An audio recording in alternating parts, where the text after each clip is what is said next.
नमस्कार। मैं आओ तापी नदी को जाने इस वेबिनार सीरीज में आप सभी का तहे दिल से स्वागत करता हूँ। आज के इस वेबिनार को शुरू करने के पहले इसका बैकग्राउंड रखना चाहूँगा। हमारे महाराष्ट्र जल बिरादरी के मेंटर विनोद बोधनकर सर और नरेंद्र चुग सर, इन्होंने 2020 में जब कोरोना पैंडेमिक आया था, आओ नदी को जाने इस वेबिनार सीरीज की शुरुआत की थी, जिसमें लगभग 44 वेबिनार्स हुए। और उसमें अलग अलग सब्जेक्ट पर रखने वाले पूरे भारत के महानुभाव ज्वाइन हुए। जल, जंगल, जमीन, जानवर। और ये करते हुए ऐसे तय हुआ कि हम फिजिकल यात्रा निकाल कर नासिक के त्र्यंबकेश्वर से लेके वर्धा तक। लेकिन कोरोना सेकंड वेव के वजह से वो यात्रा तो नहीं हो पाई फिजिकल, लेकिन उन्होंने ऑनलाइन डिस्ट्रिक्ट संवाद यात्रा शुरू की, जिसका शुरुआत नासिक डिस्ट्रिक्ट से हुआ। हर हफ्ते में 2 दिन एक डिस्ट्रिक्ट के लिए ऐसे यात्रा शुरू हुई। और लगभग महाराष्ट्र के सभी 36 जिलों की यात्रा कंप्लीट हुई। और जब नासिक के बाद जलगांव, नंदुरबार, धुलिया, ये 3 डिस्ट्रिक्ट की यात्रा कंप्लीट हुई, तो हमारे साथियों ने तय किया कि जैसे आओ नदी को जाने शुरू है, वैसे हम आओ तापी नदी को जाने इस वेबिनार की शुरुआत करते हैं।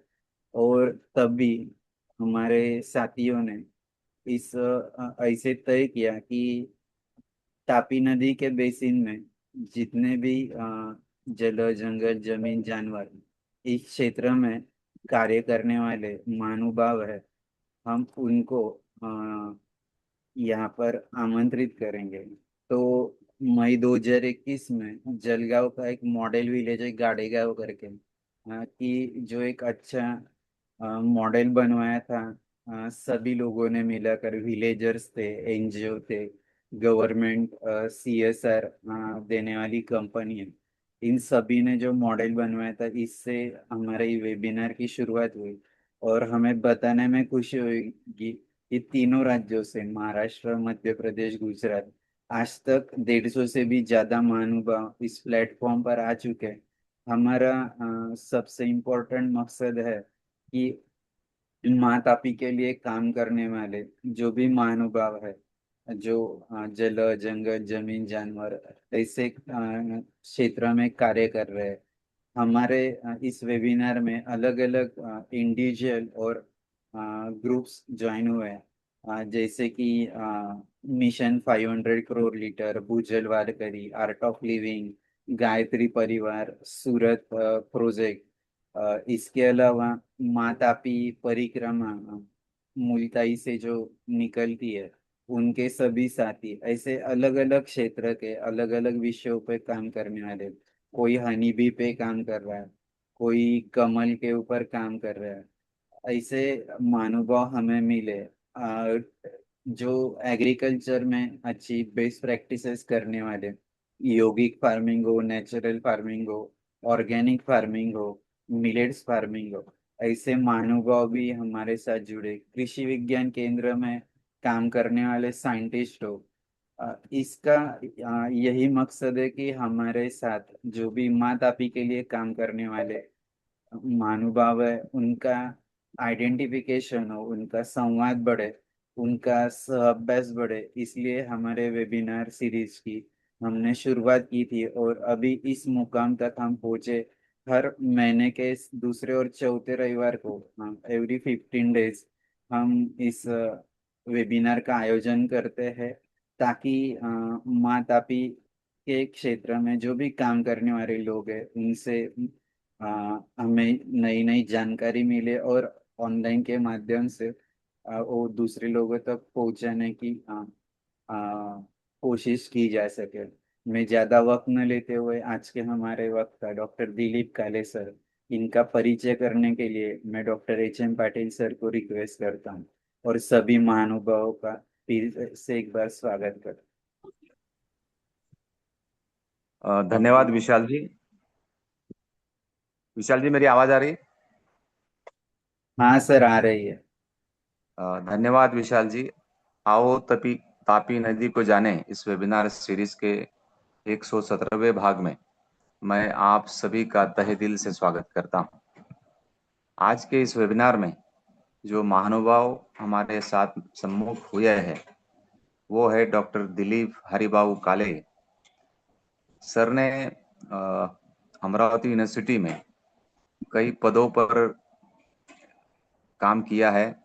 वो एक्स प्रिंसिपल है college of social work Amravati के, एक्स डायरेक्टर है स्टूडेंट वेलफेयर के, ex director as well as adult education के, ex coordinator NSS Amravati university के और chairman child welfare commissioner Amravati district के, ex member expert committee Vidarbha वैधानिक डेवलपमेंट बोर्ड नागपुर के, एक्स मेंबर है academic council of Amravati university, ex mentor Amravati division. Sir ने कई पदों पे काम किया है और इसके बदौलत उन्हें कई सम्मान मिले हैं। उनमें से उल्लेखनीय है वनश्री 2000 साल में उन्होंने गवर्नमेंट ऑफ महाराष्ट्र ने उन्हें वनश्री से नवाजा है। Netaji Subhash Chandra Bose international award that was recognized by UNESCO in 2000, Jayaprakash Narayan memorial award 2001, Padmashri Manibhai Desai award 2005, doctor Baba Saheb Ambedkar fellowship new Delhi 2000, as well as Vasantrao ji Naik social forestry award 2007। Sir ने अपने एकेडमिक करियर में और सोशल वर्क में दोनों में अपने कंट्रीब्यूशन दिया है। मैं आज आदरणीय दिलीप काले सर को आग्रह करूंगा कि वो हमारे श्रोताओं को हमारे इस तापी वेबिनार में हमें मार्गदर्शन करें। आदरणीय दिलीप काले जी।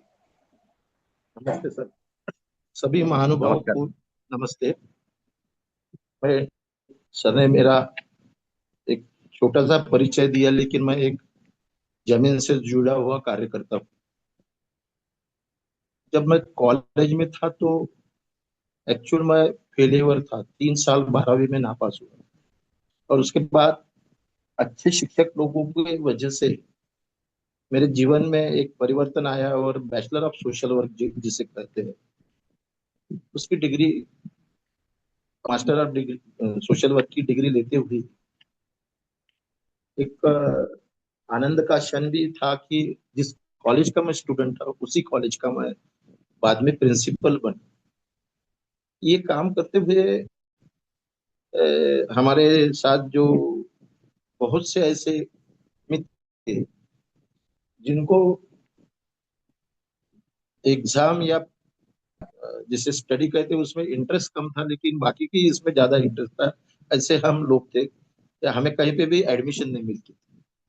लेकिन कुछ ऐसे टीचर जो जीवन में आते हैं कि जो विद्यार्थी के जीवन में पूरा परिवर्तन करते हैं, उसी में से मैं एक स्टूडेंट हूँ। वही स्टूडेंट हूँ जो जिस कॉलेज में पढ़ा उस कॉलेज का प्रिंसिपल और संत गाडगे बाबा अमरावती यूनिवर्सिटी का एक बहुत ही यंग एज में मुझे लगता है मैं शायद उस टाइम में इंडिया में का सबसे कम उम्र वाला डायरेक्टर होगा। और ये पद मुझे इस बार सौंपा गया, उस टाइम मुझे मेरी वाली जो जिम्मेवारी है वो भी मुझे मालूम नहीं थी। मुझे सिर्फ इतना मालूम था कि भाई कुछ तो भी एनएसएस जो हमारी जो मेरा सब्जेक्ट है राष्ट्रीय सेवा योजना, वो राष्ट्रीय सेवा योजना का समन्वय, उसी में मैंने डॉक्टरेट भी की हुई है। और उसी पे मेरा जो एक आर्टिकल था role of NSS in higher education, वो ऑल इंडिया यूनिवर्सिटी न्यूज ने पब्लिश किया और उसे 9 कंट्रीज में वो गवर्नमेंट ऑफ इंडिया की तरफ से पब्लिश हुआ कि जिसमें छात्र अगर ये राष्ट्रीय सेवा योजना जो है उससे जुड़ते हैं तो उनके पर्सनैलिटी डेवलपमेंट में तो बहुत से बदल होते हैं, लेकिन राष्ट्र विकास के लिए राष्ट्रीय सेवा योजना ये महत्वपूर्ण है, ऐसा कंक्लूजन।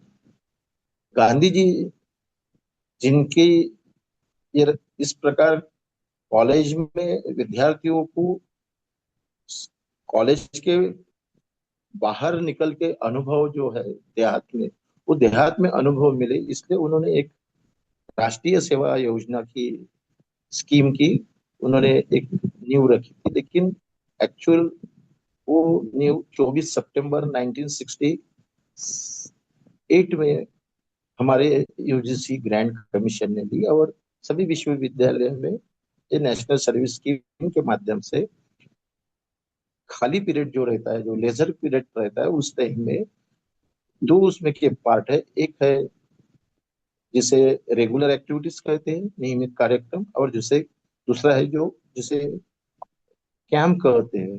जो शिविर जो है वो शिविर देहात में हो, और उसमें विद्यार्थियों को देहात की परिस्थिति कैसी है, वहाँ का कल्चर कैसा है, वहाँ पे योजनाएं एक सरकार जो दी पहुंचा रही है वो पहुंच रही है क्या, गांव का अनुभव विद्यार्थियों को होना। इसलिए 10 दिन का, जिस टाइम मैं स्टूडेंट था उसके बाद में डायरेक्टर था, उस टाइम में वो 10 दिन का था। अभी गवर्नमेंट ऑफ इंडिया ने वो 7 डेज कर रखा। इसमें दो तीन एस्पेक्ट है। एक एस्पेक्ट था कि बच्चों में वर्क कल्चर डेवलप हो, इसलिए गांव के लोगों ने विद्यार्थी छात्रों, जिस कॉलेज का वो कैंप हो, उनके साथ चर्चा करके उस गांव में कोई छोटा काम हो ऐसा कि जो काम विद्यार्थियों और गांव के देहात के जो लोग हैं उनके माध्यम से हो सकता है खदा वहाँ पे नाला हो तो उस पे कोई गली प्लकिंग हो, या कोई वाहन बांधना हो, या कहीं पे श्रम का काम हो। ऐसे बहुत से काम गांव में जो है वो गांव में काम गांव वाले और विद्यार्थियों मिलके ये करके एक वर्क कल्चर डेवलप करना, और उसी में गांव में कौन सी योजनाएं हैं, कहाँ कहाँ गांव में जो सर्वे। मैं सोशल वर्क का विद्यार्थी रहने की वजह से हमें आर्ट्स कॉमर्स और साइंस के अलग एक माइक्रो टीचिंग प्लान रहता है कि उस गांव का माइक्रो टीचिंग प्लान में गांव का सविस्तर क्या एनालिसिस है वो एनालिसिस करो, और वो एनालिसिस वहाँ के जो पंचायत समिति है, खंड विकास अधिकारी है, उसके बाद में सीओ जो रहते हैं डिस्ट्रिक्ट के, उन तक पहुंचाओ, और उस गांव में कोई एनएसएस के माध्यम से या कॉलेज के माध्यम से कोई अगर बदलाव आ सकता है तो वो बदलाव कराओ। इसलिए ईयरली पूरे ईयर में 240 तास छोटे मोटे काम उस देहात में, और 10 दिन का कैंप उस गांव में। ये मेरी स्टूडेंट लाइफ थी, और स्टूडेंट लाइफ में ये कैंप करते हुए मुझे, मैंने सोचा भी नहीं कभी मैं MSW master of social work का विद्यार्थी था। लेकिन उस टाइम में एक हमारे जो दादा थे जो अभी नहीं रहे, महाराष्ट्र के श्रीकांत, डॉक्टर श्रीकांत जिचका, उनके प्रभाव में आके मैं नेशनल सर्विस की, उसके पहले मैं अखिल भारतीय विद्यार्थी परिषद में भी काम करता था, बाद में एनएसयूआई जो थी उसमें भी काम किया, और उनके साथ रह के एक थोड़ा और कोई सब्जेक्ट में कुछ करना, ये सोच के मैंने पॉलिटिकल साइंस में उस टाइम में एमए करना चाहा। लेकिन हुआ ऐसा कि मुझे भी मालूम नहीं कि मैं मुझे यूनिवर्सिटी ने गोल्ड मेडलिस्ट दिया, और मेरा एमएसडब्ल्यू रहने के बाद में मैं एमए इन पॉलिटिकल साइंस रहने की वजह से मुझे पॉलिटिकल साइंस की प्रोफेसरशिप, बैरिस्टर, मतलब BB arts and MB commerce college Digras जो यवतमाल डिस्ट्रिक्ट में है महाराष्ट्र में, वहाँ पे मुझे मेरी शुरुआत हुई। और रिसेंटली जैसे मैंने ऑर्डर ली 16 अगस्त 1991 को, और 25 अगस्त 1991 को मुझे राष्ट्रीय सेवा योजना का प्रोग्राम ऑफिसर जो रहता है, जो गांव में कॉलेज का जो प्रमुख रहता है, उसी वो सेक्रेटरी रहता है, और प्रिंसिपल जो रहती है उसके चेयरमैन रहते हैं, और मुझे एनएसएस का प्रोग्राम ऑफिसर भाग्य से ऐसा हुआ कि उस टाइम के जो वाइस चांसलर थे डॉक्टर गणेश पाटिल, वो भी बहुत एक एकेडमिशियन थे, और उन्होंने, मैंने जो कैंप शुरू किया था उस कैंप में उनको बुलाया, और वो सब देख के बहुत प्रभावित हुए।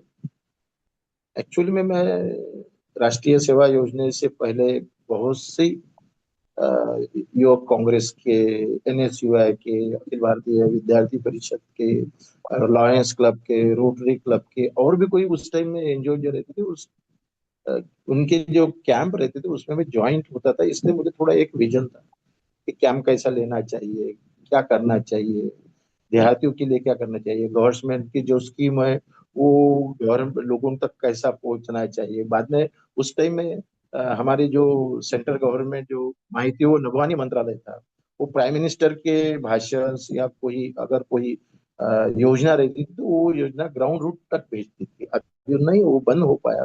मुझे लगता है उस टाइम उसके प्रमुख मंत्री भगत के HKL भगत थे। और वो सब जितना भी पब्लिश हुआ साहित्य रहता था, वो लैंग्वेज लैंग्वेज में भी वो उसका ट्रांसलेट होता था। और वो हम हर देहात में जाके वहां पे लगाते थे, प्राइम मिनिस्टर का भाषण हो या अलग अलग स्कीम हो। और वहां पे लोग, कुछ जो लोग पढ़े हुए रहते थे वो लोग पढ़ते थे, कोई 7वीं 8वीं वाले होते वो भी वहां पे आते थे। और रात में हमारी एक लाइब्रेरी थी, और वो लाइब्रेरी में बहुत से लोग ये योजनाएं वगैरह पढ़ती थी। तो उसका ये सब प्रभाव देखते मैंने वहां पे एक 14 देहात में फिरती लाइब्रेरी ऐसा एक एक्सपेरिमेंट शुरू किया 92 में, जिसमें 25 किताबें वहां पे लेके जाने का, और 8 दिन के बाद वो देहात के जो लोग थे वो कॉलेज में, हमारे जो BB arts and NB commerce था, वो कॉलेज में लाके देते थे। एक क्षेत्र 15 से 20 किलोमीटर में जो 10-15 देहात थे वहां पे हम ये काम कर। इसलिए मुझे एक थोड़ा विजन था, और वो सब विजन देख के वाइस चांसलर साहब ने मुझे 94 में अमरावती यूनिवर्सिटी में डायरेक्टर नेशनल सर्विस स्कीम का प्रमुख बना।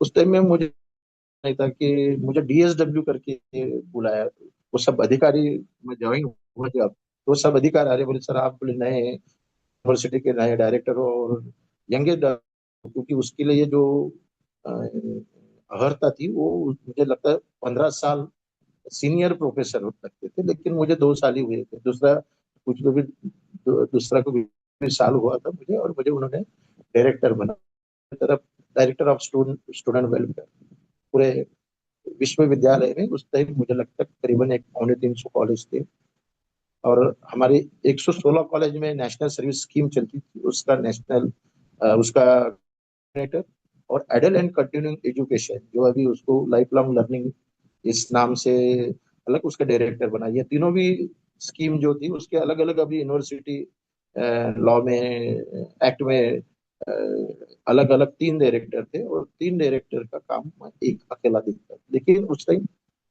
क्या हुआ कि महाराष्ट्र में न्यूली यूनिवर्सिटी एक्ट लगने की वजह से 2 ही दिन में बाद, मैं जब ज्वाइन हुआ उसके 2 दिन बाद ही ये एक्ट लगा था। इसलिए डायरेक्टर ऑफ स्टूडेंट वेलफेयर के माध्यम से मुझे जिस विद्यार्थियों का चुनाव लेना था सभी कॉलेजेस में, और उसमें से स्टूडेंट कौन सी बनाना था, वो डायरेक्शन तैयार होने के लिए थोड़ा टाइम था, 6-7 महीने टाइम रहने की वजह से मैंने मेरा पूरा कॉन्सेंट्रेशन नेशनल सर्विस स्कीम पे लगा। फॉर्चुनेटली मैं जब ये ट्रेनिंग गया था तो उस टाइम मेरे सेंटर और स्टेट के जो लोग ट्रेनर थे या वहाँ की जो अथॉरिटी थी उनसे मेरी मुलाकात हुई। उस टाइम हमारे जो विचार विमर्श हुआ, शायद उनको मेरे काम पे या मेरे भाषा पे या मैं जो काम कर रहा हूँ उस पर विश्वास था, और उन्होंने मुझे 3 रीजन, एक रीजन के 3 स्टेट थे, मुझे लगता है एक महाराष्ट्र तो उसमें गोवा था, और कर्नाटक का, उसका मुझे उन्होंने एक मेंबर, वो कमेटी का मेंबर बनाया। और मेरी कक्षाएं कॉलेज से यूनिवर्सिटी तक, यूनिवर्सिटी से स्टेट तक, और स्टेट से सेंटर की जो एक डिवीजन जिसे रीजनल कमेटी, उस टाइम रीजनल बनाए थे 3 स्टेट।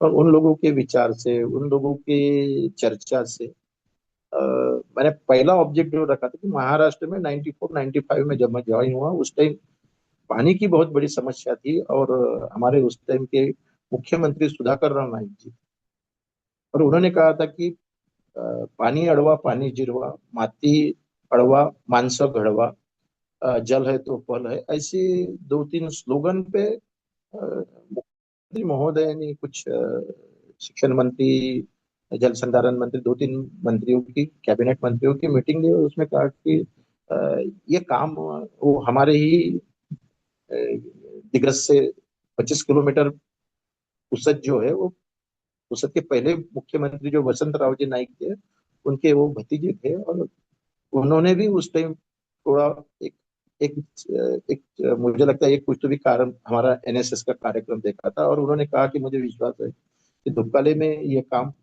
ये लोग कर सकते हैं। और उसी टाइम में वाटरशेड मैनेजमेंट डेवलप कैसा कर सकते हैं अपन, ट्री प्लांटेशन कैसा कर सकते हैं, गली प्लकिंग कैसा कर सकते हैं, बांध कैसे डाल सकते हैं, ऐसे अलग अलग इस पे हर कॉलेज के स्टूडेंट, हर कॉलेज के प्रोफेसर की मैंने एक, जिसे कहते हैं कि चिंतन मीटिंग बुलाई, कि उस मीटिंग में कहा कि मुख्यमंत्री महोदय, चीफ मिनिस्टर महोदय ये कह रहे हैं कि ऐसा ऐसा महाराष्ट्र से मुझे नेशनल सर्विस स्कीम के विद्यार्थी और शिक्षकों से अभिप्रेत है, और उसमें हम क्या कर सकते हैं। तो मुझे लगता है कि अपन कुछ नहीं, खूब कंट्रीब्यूशन बढ़ा नहीं, लेकिन हमारे 5 जिले जो है वेस्टर्न विदर्भा जो कहते हैं, वो वेस्टर्न विदर्भा में अपन ये अच्छा काम कर सकते हैं।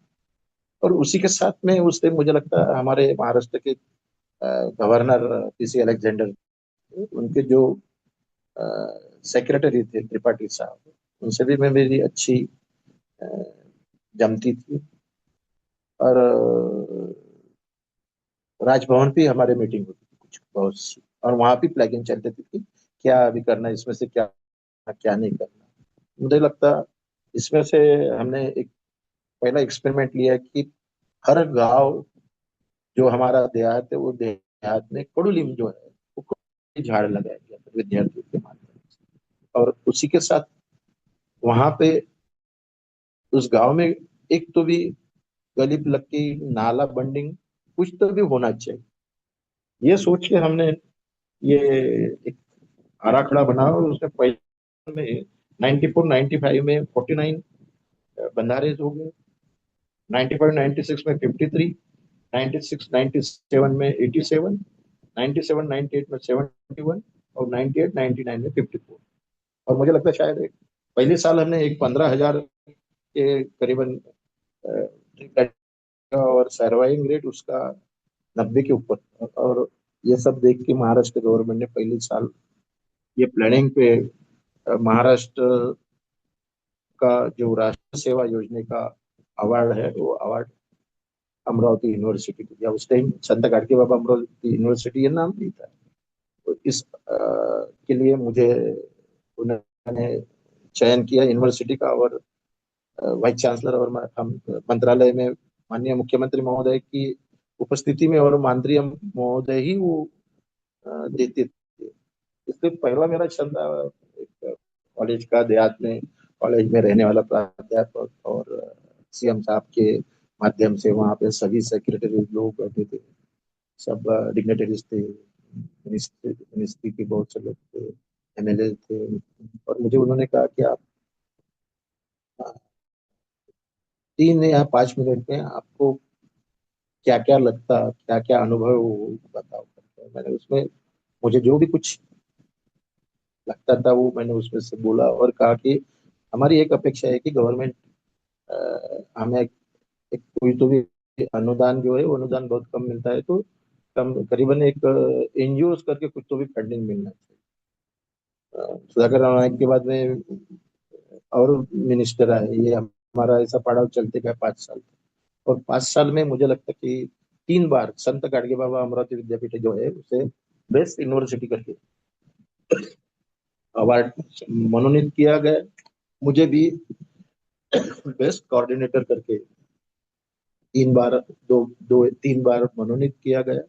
और मेरे जो विद्यार्थी थे जिनके लिए एनएसएस वॉलेंटियर और बेस्ट कॉलेज जो है, वो बेस्ट कॉलेज 5 साल 5 कॉलेज अलग अलग, और बेस्ट वॉलेंटियर करके पांचों भी 5 साल 5 विद्यार्थी, मतलब ऐसे से गवर्नमेंट में एक काम करने वाला व्यक्ति। ऐसी एक थोड़ी इमेज ऐसी हुई कि उस टाइम इतना तो मीडिया नहीं था, लेकिन मेरा एक रहता था कि मैं जो हमारे दोस्त थे वहां पे जादव करके, वो क्रीड़ा करके जो सत्र रहते थे उसमें हितवाद में लिखते थे, लेकिन उन्होंने कहा कि भाई आप हमारी राष्ट्रीय सेवा योजना है, इसमें एक आर्टिकल जो बड़ा article, और उन्होंने वो आर्टिकल रखा, और प्रेस के माध्यम से वो उस टाइम जो हमारे गवर्नर साहब थे उनके ऑफिस में वो उठाया गया, कैसे पद्धति से वो गयाने के बाद में उन्होंने वो सब देखने के बाद में उन्होंने 2-3 स्कीम गवर्नर जो किसी अलेक्जेंडर साहब थे, बहुत इंटरेस्ट लेते थे विद्यार्थियों के विधियों में, और उन्होंने pre marriage counselling, legal advice, ऐसे अलग अलग उपक्रम शुरू। उसमें लीगल एडवाइस जो था कि कायदात्मक मुलांना मार्गदर्शन मिले, विशेषतः प्री मैरिज काउंसिलिंग के लिए। तो उस टाइम लॉ के जो विद्यार्थी थे, हर हमारे यहाँ एक यूनिवर्सिटी में 2 या 3 कॉलेज थे, लेकिन एक कॉलेज में लॉ पे किसी कोई भी पूछता प्री मैरिज काउंसिलिंग के बारे में तो एडवाइस करने के लिए एक स्वतंत्र फाइनल के बच्चों जो लड़के जो थे लॉ के, वो उनको एडवाइस देते थे। बाद में प्री मैरिज काउंसिलिंग के वैसा ही एक हेल्थ के बारे में था। तो हमारे यहाँ के जो मेडिकल कॉलेज था, पंजाबराव देशमुख मेडिकल कॉलेज जो है, वहाँ के एमबीबीएस फाइनल के लड़के लड़कियां का एक सेंटर बनाया था उस टाइम में। और 1 रुपए में उस टाइम, ये 1 रुपए में पीवीआर बॉक्स रहता, तो उसमें 1 रुपए डाल के अपन एडवाइस दे सकते हैं। और ये इतना बड़ा कार्यक्रम शुरू हुआ अमरावती यूनिवर्सिटी में कि अ, वो सब देखने के बाद में ये सब अलग अलग ऐसे जो अलग अलग प्रोग्राम हमने शुरू किए थे, उस पे अमरावती यूनिवर्सिटी एक मॉड्यूल करके एनएसएस के माध्यम से सामने आने, उसमें से बहुत से ऐसे लड़के थे जो लड़के मेडिकल के थे, लॉ उस टाइम 2000 में सब अलग अलग अलग यूनिवर्सिटी थी। उस टाइम तक नेशनल अमरावती यूनिवर्सिटी जो थी एक ही यूनिवर्सिटी थी। बाद में उसमें से मेडिकल यूनिवर्सिटी अलग हुई, इसलिए मेडिकल होम्योपैथिक एलोपैथिक और होम्योपैथिक एलोपैथिक और आयुर्वेदिक ये 3 कॉलेज यूनिवर्सिटी में थे। तो फॉर्चुनेटली 94 की बात है, 94 की बात शायद मुझे लगता है पवार साहब का भी सीएम भी उसके पहले थे। तो उस टाइम भी हमने जो मेलघाट है, मेलघाट में हमने कुछ मेडिकल के कैंप्स रखे। ऐसे अनेक विधियां, अनेक पशुपालन जो है गांव में, देहातियों को अपने बाद पशु से ज्यादा प्रेम है, इसलिए वहाँ पे एनिमल हस्बेंड्रीज वालों से जॉइंट डायरेक्टर से बात कर पांचों भी जिले में एनिमल हस्बेंड्रीज के कैंप लगाया। ऐसा एक मिशन हर पूरे साल भर बच्चों के माध्यम से 240 घंटे और कैंप के माध्यम से अलग अलग अलग ऐसे उपक्रम उपक्रम हमारे चलते थे। विद्यार्थियों के माध्यम से बाद में वहाँ पे ट्रेनिंग शुरू कर दी है। कॉलेज के विद्यार्थियों को भी ट्रेनिंग देते थे, किस प्रकार प्रत्येक कॉलेज के विद्यार्थियों को किस प्रकार एनएसएस में काम करना चाहिए थे। और उसी के साथ जैसे जिस प्रकार उस टाइम अहमदनगर में सेंटर था प्रोफेसर लोगों का ट्रेनिंग सेंटर, उसी टाइम अमरावती यूनिवर्सिटी में भी हमने वैसा एक अमरावती के ज्यादा से ज्यादा प्रोफेसर लोगों के लिए एक ट्रेनिंग सेंटर निकाला था कि 5 दिन या 6 दिन का कैंप ये शिविर रखते थे, उसमें प्रशिक्षण देते थे प्रोफेसर लोगों को कि रेगुलर एक्टिविटीज और कैंप है जो वो सेंट्रल गवर्नमेंट की जो डायरेक्शन है उसके माध्यम से हम कैसे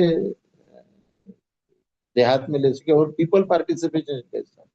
क्योंकि मैं एमएसडब्ल्यू सोशल वर्क का विद्यार्थी रहने की वजह से उस टाइम हमें सोशल वर्क के जो प्रिंसिपल थे, केस स्टडी है, ग्रुप वर्क है, बाद में कम्युनिटी डेवलपमेंट है, उसमें से हम गांव की माइक्रो प्लानिंग कैसा करना चाहिए, गांव की समस्याएं क्या है, गांव की समस्याएं गांव के लोगों से ही कैसी छूट सकती है, उनमें से कोई लोग प्रस्ताव लेके आते हैं कि क्या समस्या है, वो वही उनकी समझ उनके ही माध्यम से कैसे छूट सकती है। तो ऐसे कैंप शुरू करने के बाद में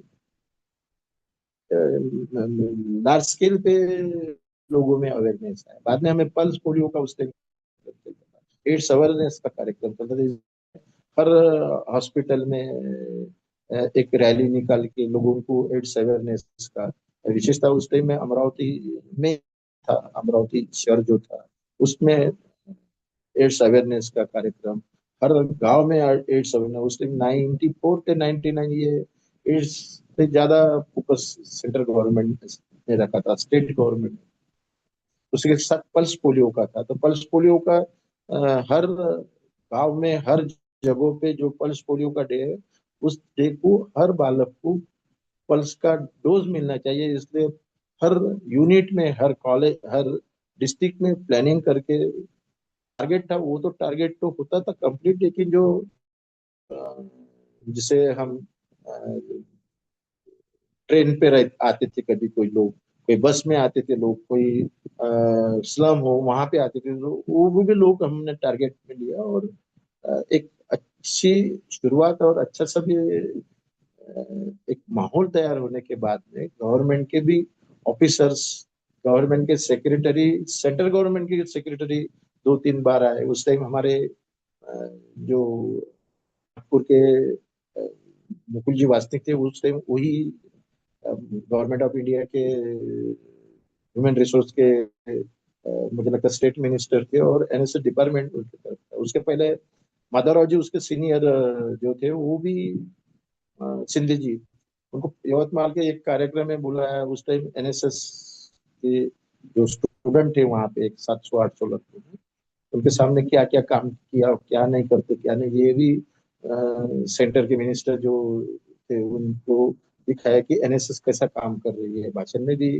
उस टाइम जो क्या काम चल रहा है इसमें, वो वाइस चांसलर उन्होंने बतला, ऐसा एक माहौल हुआ। और बाद में मेरा ये सब चीज करते हुए मुझे लगता है कि अ, साल मेरे इसी में गए।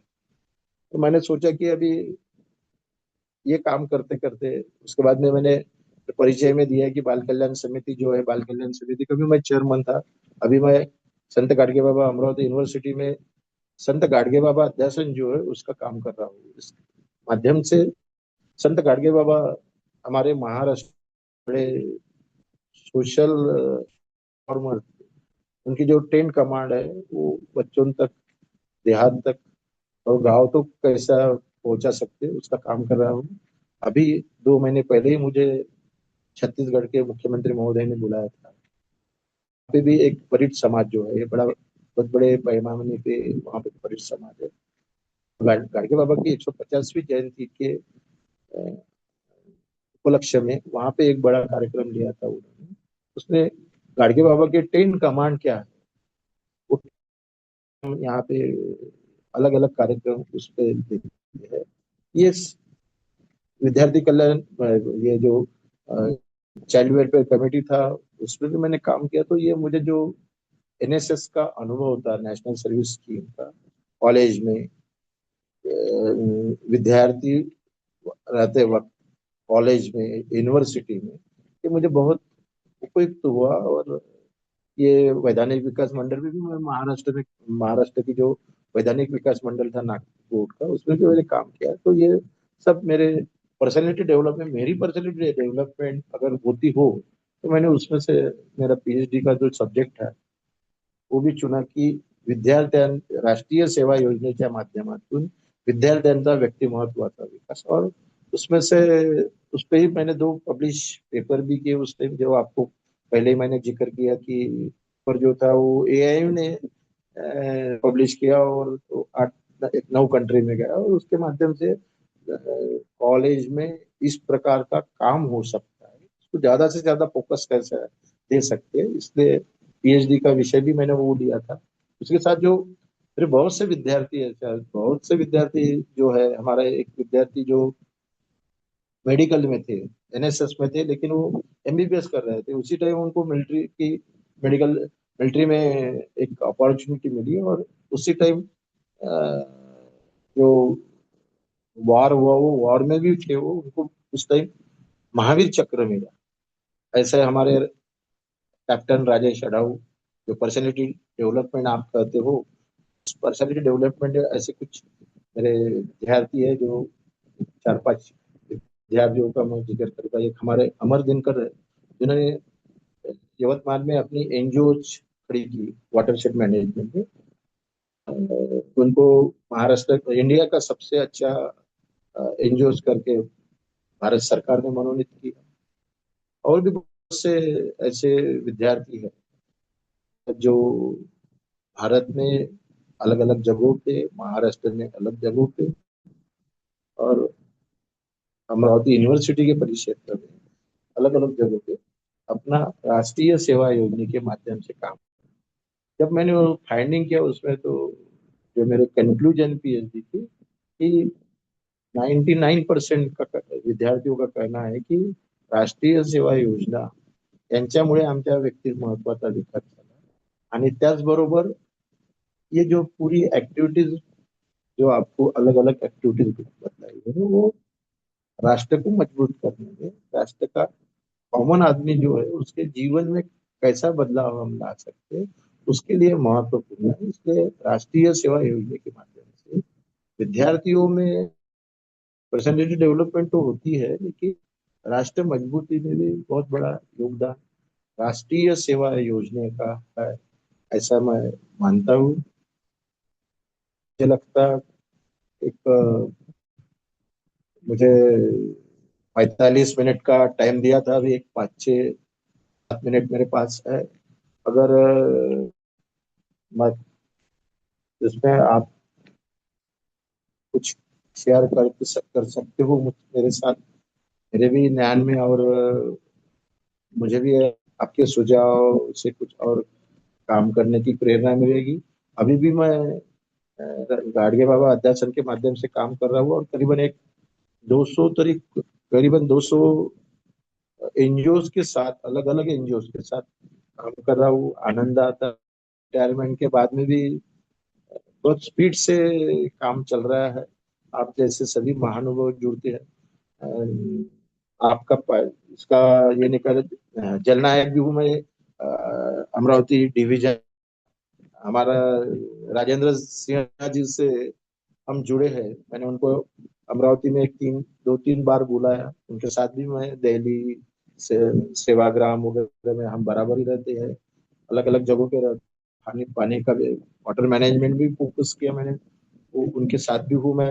हाँ, जल नायक भी हूँ। एक अभी गवर्नमेंट ऑफ महाराष्ट्र ने बीच में एक सेंटर निकाले थे कि हर प्रशिक्षण केंद्र जो है, अमरावती है, औरंगाबाद है, वहां पे उन्होंने जल का भी एक छोटा सेंटर निकाला हुआ। उसके डिवीजन का काम, 5 जिलों का काम हम करते हैं। और जल का भी काम चल रहा है। गाडगे बाबा की 10 कमान जो, उसका भी काम चल रहा है। और बहुत बहुत सी एनजीओ के साथ मैं काम कर रहा हूँ। बाल व महिला कल्याण विभाग का जो 5 साल में मैजिस्ट्रेट था, वहाँ पे जो चीफ न्यायाधीश करके जो रहता है, चाइल्ड वेलफेयर कमेटी जो रहती है, उसका बेंच, जिसे मेंबर ऑफ, ये कहते हैं बेंच कहते हैं, वो मेंबर ऑफ बेंच बेंच जो था, वो बेंच का चेयरमैन करके काम किया है 5 साल डिस्ट्रिक्ट। और उसके बाद भी कुछ 11 डिस्ट्रिक्ट का भी, 18 साल के अंदर के जो बच्चे थे उनका मेल का भी मेरी तरफ वो केयर एंड प्रोटेक्शन का काम था। उसमें भी मैंने बहुत सीखा, और बच्चों के बारे में, महिलाओं के बारे में जो भी कुछ हो सकता वो करने का प्रयास किया। अभी 1-1.5 साल पहले हमारे यहाँ पे फार्मर सुसाइड बड़े पैमाने पे है। और अभी 248 फार्मर जिन्होंने सुसाइड किया, उनके जो वीडियोस थे उनको यूनिवर्सिटी में एक पूरा जो हमारा ह्यूमन राइट्स कमीशन है उनको बुलाया, और जिसे कैफियत कहते हैं कि वह तुमचे प्रश्न काय है। उसमें district magistrate, collector, CO, SP, CP, इन सबको बुलाया, और उनके जो प्रश्न थे वो अ, हमारे जो भी पूरा कोर्ट था वो आया हुआ, इनका मैजिस्ट्रेट लोगों का, और वहां पे बहुत से लोगों को न्याय भी मिला। ऐसे बहुत से उपक्रम इस विश्वविद्यालय के माध्यम से अभी भी चल रहे हैं। मैं आप सबसे निवेदन करूंगा, आपको अगर अमरावती कभी आते हो तो मेरे यहाँ एक गाडगे बाबा, उनकी जीवन की एक अच्छी आर्ट गैलरी जिसके माध्यम से बनेगी, जिसका उद्घाटन भी भारत के महामहिम, माजी महामहिम प्रतिभा जी ने, पाटिल जी ने किया हुआ है। और यहाँ पे जितने भी बाहर से लोग आते हैं, विशेषतः प्रोफेसर लोग, रिफ्रेशर ओरिएंटेशन के लिए, पीरियड वहाँ पे 40 मिनट का रहता है। उसी के साथ में हमारे नजदीकी डॉक्टर पंजाबराव देशमुख प्रबोधिनी है, जिसमें डिप्टी कलेक्टर तक के लोगों को प्रशिक्षण दिया जाता है, पेशेदा जैसा। वहाँ के भी लोग, वहाँ के भी ऑफिसर्स इस आर्ट गैलरी में देखने के लिए आते हैं। उसी के साथ America, Germany, America, England, France, अ, यहाँ से भी बहुत से जो लोग अमरावती में आते हैं वो इसका ये आर्ट गैलरी देखने आते हैं। हमारे परमवीर कंप्यूटर के जो जनक है, अ, वो भी एक बार आए तो 3 घंटे वो वहां से निकले नहीं। वो अच्छी एक आर्ट गैलरी है। मैं आपसे निवेदन करूंगा कि जब भी आपको कहीं अमरावती आना हो तो हमारी आर्ट गैलरी का स्वागत है। मैं आप सभी ने मेरे जो विचार है, मैं विद्यार्थी हूँ, विद्यार्थी जैसे मैंने विचार और मेरे अनुभव रखे हैं। आप इससे सहमत हो या आपको कुछ और कोई जानकारी पूछनी हो, मेरा जो नॉलेज है तो नॉलेज के मुताबिक मैं देने का प्रयास करूंगा। धन्यवाद।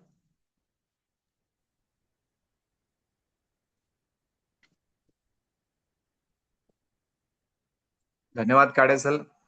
आपने आपकी जो कार्यशैली है यूनिवर्सिटी से गांव तक की, वो आपने सटीक शब्दों में हमारे सन्मुख रखी। मैं आपका तहे दिल से शुक्रिया अदा करता हूं। आप बने रहिए, कुछ सवाल रहेंगे तो आपको आखिरी में पूछे जाएंगे। बिल्कुल बिल्कुल। विशाल जी। हाँ सर, एक 2 मिनट आपने जो फोटो शेयर किए थे इसके बारे में बता। स्क्रीन पर दिख रहे डॉक्टर दिलीप कैलेस। यस यस, दिखाई दे रहा है अभी। इसके बारे में बताइए। हाँ सर, मराठी बोलू की इंग्लिश हिंदी मध्ये बोलू? मराठी हेलो। हिंदी कोई भी चलेगा। हाँ हाँ सर, ये जो आपको दिखा रहा है ना, ये हमारे यहाँ आर्ट गैलरी है जिसका अभी एग्जीबिशन छत्तीसगढ़ में है। छत्तीसगढ़ के सीएम साहब ने भी बुलाया था मुझे इसमें। ये यूनिवर्सिटी के यूजीसी के माध्यम से जो फंड मिला था उसमें मेरे ऑफिस को लग के जिसे गाडगे दुर्मिळ छायाचित्र 148 आहे, जो कहीं पे भी नहीं है। हेलो। हेलो। हाँ सर बोलिए, आवाज आ रही है। बोलिए सर, हाँ आवाज आ रही। हाँ। और गाडगे बाबा पत्र नहीं लिखते थे, लेकिन वो पत्र आप किससे तो भी लिख लेते थे और उस पर वो अंगूठा लगाते थे।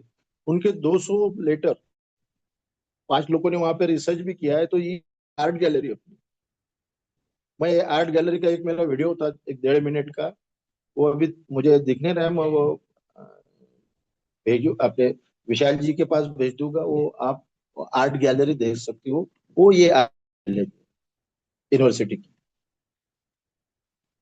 ये जो है ये यहाँ पे गाडगे बाबा के जो भक्त है उनके माध्यम से यहाँ पे जो कुष्ठ रोग की जो थे दादा साहब दाजी पटवर्धन, यहाँ के बड़े हस्ती थे जो पद्मश्री भी था उनको, और बहुत बड़े महात्मा गांधी जी के बाद में उनका काम था। उनका ये कुष्ठ रोगियों के लिए एक दिन उनको हमारे यहाँ पे महाराष्ट्र में पूरनपोड़ी कहते हैं, वो पूरनपोड़ी और उनको कपड़े उस दिन देते थे। वो चित्र ये जो है ये यूनिवर्सिटी के, अभी उस पर लिखा होगा, उस यूनिवर्सिटी के प्रोफेसर थे वो देखने आए थे। मेरी आर्ट गैलरी के ऊपर ही एक भारत में जो 5 इसके कॉलेजेस है पत्रकारिता के, उसमें से एक कॉलेज है। उस कॉलेज के बच्चों के साथ ये देखते हुए बच्चों को लगा कि हर हर स्टेट के वहां पे बच्चे हैं, 2-2 बच्चे हैं। एक 20 करीबन 20 स्टेट के बच्चे हैं वहां पे। तो उनको लगा कि इनसे पूछेंगे अपन कि भाई ये हमारे यहाँ पे गाडगे बाबा है, पंजाबराव देशमुख है। तो वो बोले मुझे सब पाठ है, बोले मुझे सब मालूम है। तो इन बच्चों ने उनको प्रश्न किया कि आपको गीता मालूम है कि? तो उन्होंने गीता के श्लोक ही बता दिया सर। वो क्षण है ये।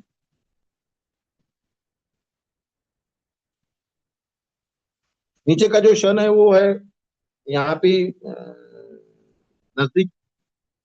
हाँ, ये जो है गाडगे बाबा जहाँ पे इन्होंने मठ बनाया है वहां पे करीबन एक 10,000 लोग वहां पे गाडगे बाबा की जयंती के लिए आते हैं।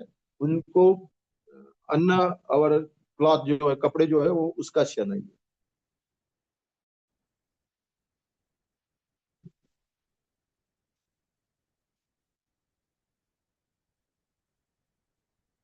हाँ ये आप हमारे नाना पाटेकर जी को जानते होंगे। उनकी जो संस्था है वो संस्था का नाम है, उन्होंने मुझे 7 लाख रुपए दिए थे और उन्होंने कहा था कि अमरावती में भातकुली एक ब्लॉक है, तालुका प्लेस, वहाँ की सुसाइड महिलाएं जो है, सुसाइड फार्मर है, उनके परिवार को सर आप सहायता कीजिए, ये 7 लाख रुपए देखिए। तो वहाँ पे जो 28 महिलाएं जो है भातकुली में, जिनके अनफॉर्चुनेटली, अब दुर्दैव की बड़ी बात ऐसी है कि उसमें के 40% महिलाएं ऐसी थी कि उनकी आत्महत्या की, शेतकरी, जिनकी उम्र 25 होगी, 26 होगी, 27 होगी, उन हर महिला को 25-25 हजार रुपए का चेक, ये हमारे वाइस चांसलर है उनके माध्यम से उनको चेक दिया था। और उसी के साथ में महाराष्ट्र गवर्नमेंट ऑफ महाराष्ट्र, अपने महाराष्ट्र बैंक ने प्रशिक्षण शिविर शुरू किए, स्मॉल स्केल में है, स्किल के है, जिसमें 1 महीने का ट्रेनिंग रहता है और उसके बाद में वहाँ खाना वगैरह सगळा सब खर्च महाराष्ट्र बैंक करती है और उसके बाद में उनको 5 लाख रुपए का लोन देते हैं। उसका क्षण था वो। ये जो क्षण है ये पैंडेमिक के पहले इंग्लैंड के, फ्रांस के और जर्मनी के कुछ लोग आए थे जो अमरावती मेलघाट का स्टडी करने आए थे, पीएचडी का। तो वो सब लोग हैं उसमें। और पहला जो डेलीगेशन दिखाया आपको, उसमें 17 लोगों का डेलीगेशन था। ये जो है ये भी वहीं का ही है, जो पहला मैंने आपको बताया था अमरावती का ही है ये। साल अलग है इसका। हाँ, ये जो है ये नागरवाडी करके, जिसे गाडगे बाबा कहते थे कि माझा जीव तिथे गेला पाहिजे, माझा प्राण तिथे गेला पाहिजे, उसे गाडगे बाबा इंद्रप्रस्थ कहते हैं। और इंद्रप्रस्थ में गाडगे बाबा की 22 फरवरी को जो जयंती रहती है, उस 23 फरवरी को, वो 23 फरवरी का वो क्षण है, वहां पे गाडगे बाबा के जीवन पे वहां पे एक कार्यक्रम रहता है। उसके बाद में वहां पे अन्नदान जिसे कहते हैं और वस्त्रदान जिसे कहते हैं, वो क्षण है। करीबन एक 10,000 की ज्यादा लोग वहां पे आते हैं और ये मनाया जाता है। ये जो है ये हमारे यूनिवर्सिटी का है। मेरे, हाँ, एक बात बोलने के लिए, मेरी यूनिवर्सिटी इंडिया की सबसे अच्छी यूनिवर्सिटी है एनवायरनमेंट के बारे में। यूनिवर्सिटी को एनवायरनमेंट का जो सबसे बड़ा पुरस्कार रहता है, वो पुरस्कार 5 लाख रुपए का मिला है। वो बनाने में जो सबसे बड़ी भूमिका है, वो मेरे 175 कर्मचारी है, झाड़ू साफ सफाई करने वाले। इन लोगों को गाडगे बाबा की जयंती पे सबको मैं नए कपड़े डिपार्टमेंट के माध्यम से लेते रहता हूँ। उसी का ये क्षण है। वो क्षण एक रैली रहती है, रैली के माध्यम से प्रबंधन रहता है, उसके बाद में उनको दिया जाता है। ये जो क्षण है अभी, ये क्षण दरियापुर का है, जहाँ पे गाडगे बाबा ने, जिनको गाडगे बाबा को जिन्होंने देखा, ऐसे 80 साल के ऊपर के 200 लोगों को अपन ने बुलाया था। उनको वहां पे गाडगे बाबा का एक चांदी का सिक्का भी एक संस्थान के माध्यम से दिया था। और उनकी जो उनका जो संवाद होता था, जो छोटे छोटे बच्चे थे, क्योंकि गाडगे बाबा जाके अभी 67 साल हो रहे थे, तो कोई 3 साल का होगा, कोई 5 साल का होगा, कोई 10 साल का होगा, कोई 12 साल का होगा। तो उन लोगों को गाडगे बाबा की ज्या आठवणी म्हणते बा, तुझ्या खांद्यावर हात ठेवला का, गाडगे बाबाला तू पाहिलं का, कीर्तन करताना पाहिलं का, उसमें का वो क्षण।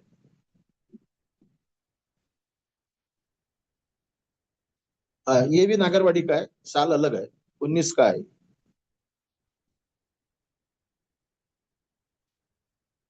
ऐसे करीबन ये, हाँ, ये यूथ फेस्टिवल जो रहता है, यूथ फेस्टिवल में करीबन 3 से 3,500 विद्यार्थी, करीबन 125 कॉलेज के ऊपर के विद्यार्थी आती है। वो ऐसा एक बड़ा कार्यक्रम रहता है, यूथ फेस्टिवल 3 दिन का।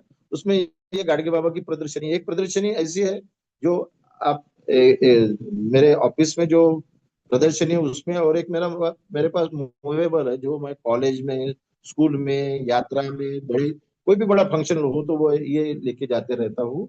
और उसमें ये प्रदर्शनी लगा हुई करीबन ऐसी अपने एक 100 से ऊपर ज्यादा ऐसी प्रदर्शनी अभी तक लगाई अपन ने। वैसे ही हर स्कूल में, हर कॉलेज में अपन गाडगे बाबा पे, गाडगे बाबा के विचार, उसमें गाडगे बाबा यांचं समाज कार्य, गाडगे बाबा यांचे दशसूत्री, इस पे निबंध स्पर्धा लेते। निबंध स्पर्धे का बख्शीश वितरण यूनिवर्सिटी के माध्यम से रहता। और एक अच्छा गाडगे बाबा पे जीवन विस्तार से बात करने वाले कोई तो भी अच्छे प्रभावी व्यक्तिमत्व को वहां पे लेके उनका एक भाषण और गाडगे बाबा की जीवन रहते। ये आपको मैंने बतलाया, जो जो विजय भटकर जी है, वो आए, वो बैठ के ये सब देख रहे हो। ऊपर का जो है वो यूजीसी का चेयरमैन है, सिंह साहब करके, वो देख रहे हैं ये प्रदर्शन।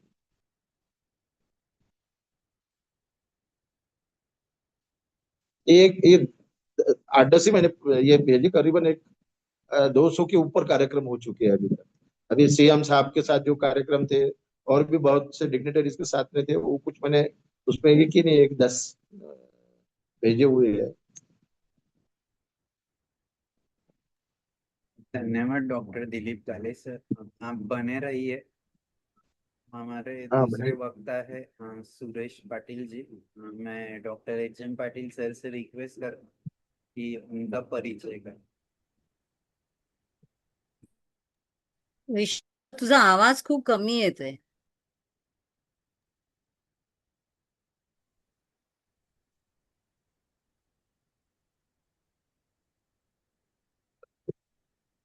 धन्यवाद विशाल।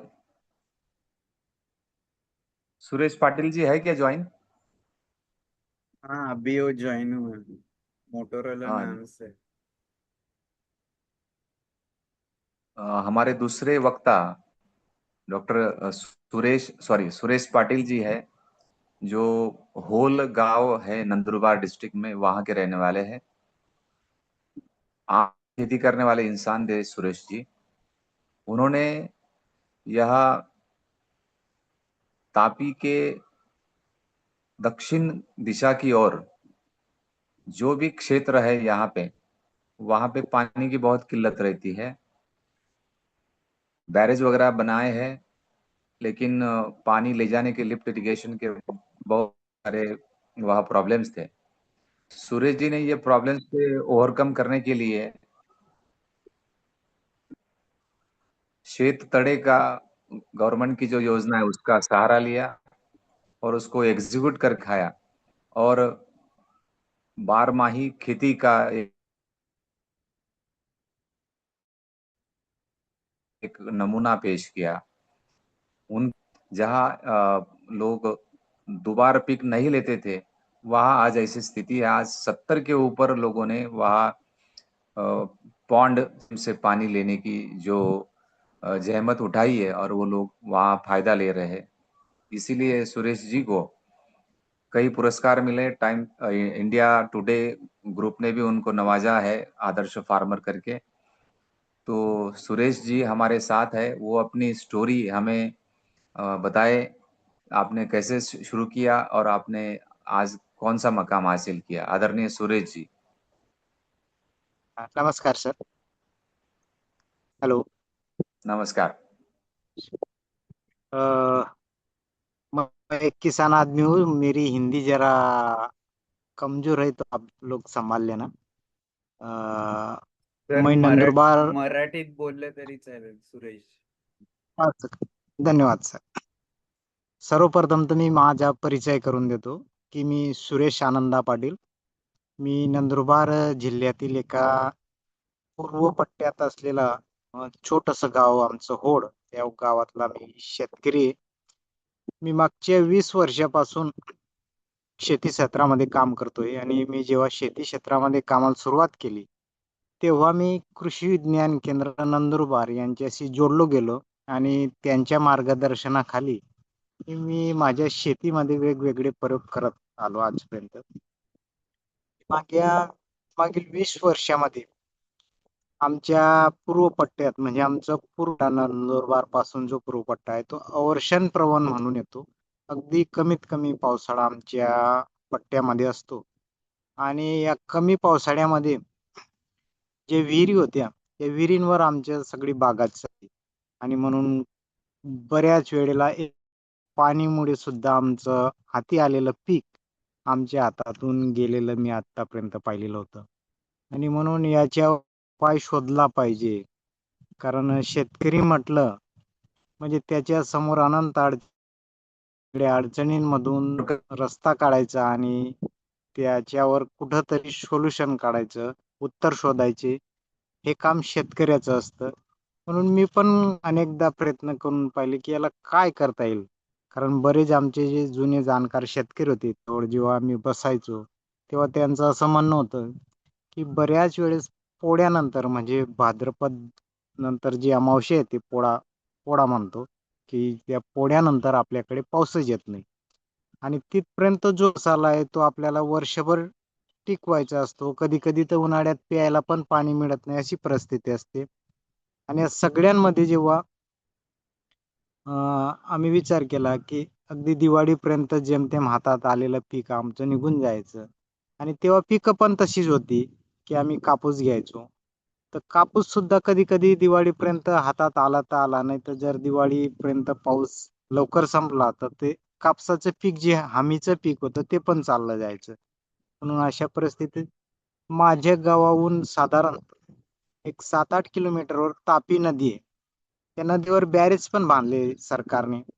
पण ते बॅरेजचं पाणी फक्त ऑक्टोबर नोव्हेंबर मध्ये अडवायचं आणि जून जुलैमध्ये सोडून द्यायचं, एवढंच सरकारचं काम चालू होतं. म्हणून अडवलेलं पाणी आपण वापरू शकतो आणि ते कशा पद्धतीने वापरू शकतो म्हणून मी थोडा अभ्यास केला.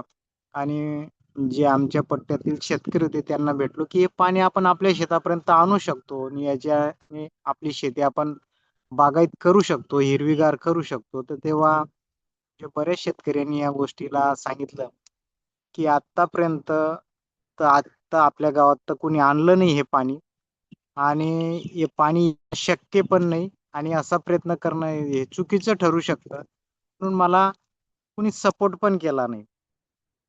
पण मला कृषी विज्ञान केंद्राने जे मार्गदर्शन केलं त्या मार्गदर्शनाच्या आधारावर मी जैन कंपनीच्या एका इंजिनियरला बोलवलं आणि तो केला की ह्या तापी नदीमध्यपर्यंत पाणी येऊ शकतं का. तर या सगळे सर्वे केल्यानंतर मला असं दिसलं की आपण थोडा प्रयत्न केला तर हे पाणी आपल्या गावापर्यंत येऊ शकतं. पण अडचण अशी होती की माझ्या गावाचं आणि तापी नदीचं जे अंतर आहे 7 किलोमीटर, त्याच्या अगोदरच एक गाव आहे 3 किलोमीटरवर. आणि त्या 3 किलोमीटर अंतरात त्या गावामध्ये साधारण आजपासून 40 वर्षापूर्वी एका शेतकऱ्याने पाणी आणण्यासाठी पाईपलाईन केली होती आणि तो फेल झाला होता. ती पाईपलाईन पण आज पण तशीच बंद पडलेली. आणि कुणी तेच उदाहरण सांगायचं की हे 40 वर्षापूर्वी एका शेतकऱ्याने असा असा प्रयत्न केला, त्याचं गाव फक्त 3 किलोमीटर तापीवरून, ते सक्सेस झालं नाही. तर आपलं 7-8 किलोमीटर अंतर आहे आणि एवढ्या अंतरपर्यंत तर शक्यच नाही. पण तरी मी हिंमत हारली नाही. मी अनेक शेतकऱ्यांना भेटलो, अनेक जी पाण्यावरती काम करणाऱ्या संस्था आहेत त्यांना भेटलो. मी या सगळ्यांचा अनुभव गोळा करून मी एक हिंमत केली की आपल्याला तापी नदीवरून पाईपलाईन आणायची आणि आपल्या गावाचं चित्र बदलवायचंय. जेव्हा कामाला प्रत्यक्ष सुरुवात झाली तेव्हा अनेक लोक मला हसायचे. अनेक लोकांनी सांगितलं की तू वेडापणा करतोय. आणि या सर्व करण्यासाठी मला साधारण एक 14-15 लाखाची गरज होती. आणि त्यावेळेस आमच्या या कोरड पट्ट्यामध्ये 14-15 लाख रुपये 2017 साली जेव्हा मी ही पाईपलाईन केली तेव्हा 2017 साली आमच्यासाठी 14 लाख म्हणजे खूप मोठी किंमत होती. म्हणून अगोदर तर पैसा उभा करायचा आणि मग कामाला सुरुवात करायची असं ठरलं. म्हणून मी 2 महिने वेगवेगळ्या बँकेत चक्रा मारल्या. बँकांनी सांगितलं की आजपर्यंत ज्या ज्या शेतकऱ्यांसाठी कर्ज घेतलंय त्यांनी परतच केलं नाही. म्हणून आमच्या बँकेने आता असं ठरवलंय की पाईपलाईन साठी कोणी शेतकरी आला कर्ज मागायला तर द्यायचंच नाही. म्हणून 2 महिने बँकेत फिरून सुद्धा कोणी कर्ज दिलं नाही. मग आता पुढं काय करायचं. पण आपल्या शेतापर्यंत पाणी जे तापी नदीचं हे पक्क ठरवलं. मग मी माझ्या पत्नीचे, माझ्या आईचे जे दागिने होते ते बँकेत गहाण ठेवून काही पैसा उभा केला आणि काही पैसा मार्केटमधून व्याजाने घेतला आणि 14 लाख रुपये गोळा केले आणि कामाला सुरुवात केली. त्यावेळेस गावातील माझ्यासोबत 4 माझे सहकारी मित्र पण तयारी दर्शवली आणि 4 लोकांनी आम्ही कामाला सुरुवात केली. तेव्हा अनंत अडचणी आल्या. काही शेतकऱ्यांनी पण सहकार्य केलं, काही शेतकऱ्यांनी विरोध पण केला, त्यांच्या शेतातून पाईपलाईन जात होती म्हणून. अशा सगळ्या गोष्टींमधून रस्ता शोधत शोधत ती पाईपलाईन पूर्ण केली. आणि जेव्हा ते तापी नदीचं पाणी अगदी यशस्वीरित्या आमच्या गावापर्यंत आलं त्या दिवशी पूर्ण गाव खूप खुश झालं की तापी नदी मधून आजपर्यंत आपल्या गावात कुणी पाणी आणलं नव्हतं. तापी नदी म्हणजे आमच्यासाठी अगदी पवित्र नदी. आम्ही फक्त तापी नदीला अधिक मासात नमस्कार करण्यासाठी तापी नदीजवळ जायचो आणि तिथून जे पाणी घेऊन यायचो ते 12 महिने आम्ही अगदी व्यवस्थित काहीतरी पवित्र कार्य असेल त्या दिवशी ते गंगाजल जसं वापरतात तसं वापरण्यासाठी आणायचो. पण ज्या दिवशी हे पाणी आमच्या शेतापर्यंत आलं गावापर्यंत, तर हे पाणी रोज आमच्या गावात येईल तापी नदी म्हणून सगळं गाव अगदी आनंदात होतं. आणि त्याच्यानंतर आम्ही आमची पीक पद्धती बदलवली. आणि पाणी आल्यानंतर सर्वप्रथम तर हे जे पाणी येतंय आपल्याकडे याचा वापर कसा करायचा आहे अभ्यास आम्ही कृषी विज्ञान केंद्राचे जे जयंत उत्तर वारजी आहेत, कुंदे सर असतील, दातोंडे सर असतील, यांच्याजवळ बसून एक आराखडा तयार केला.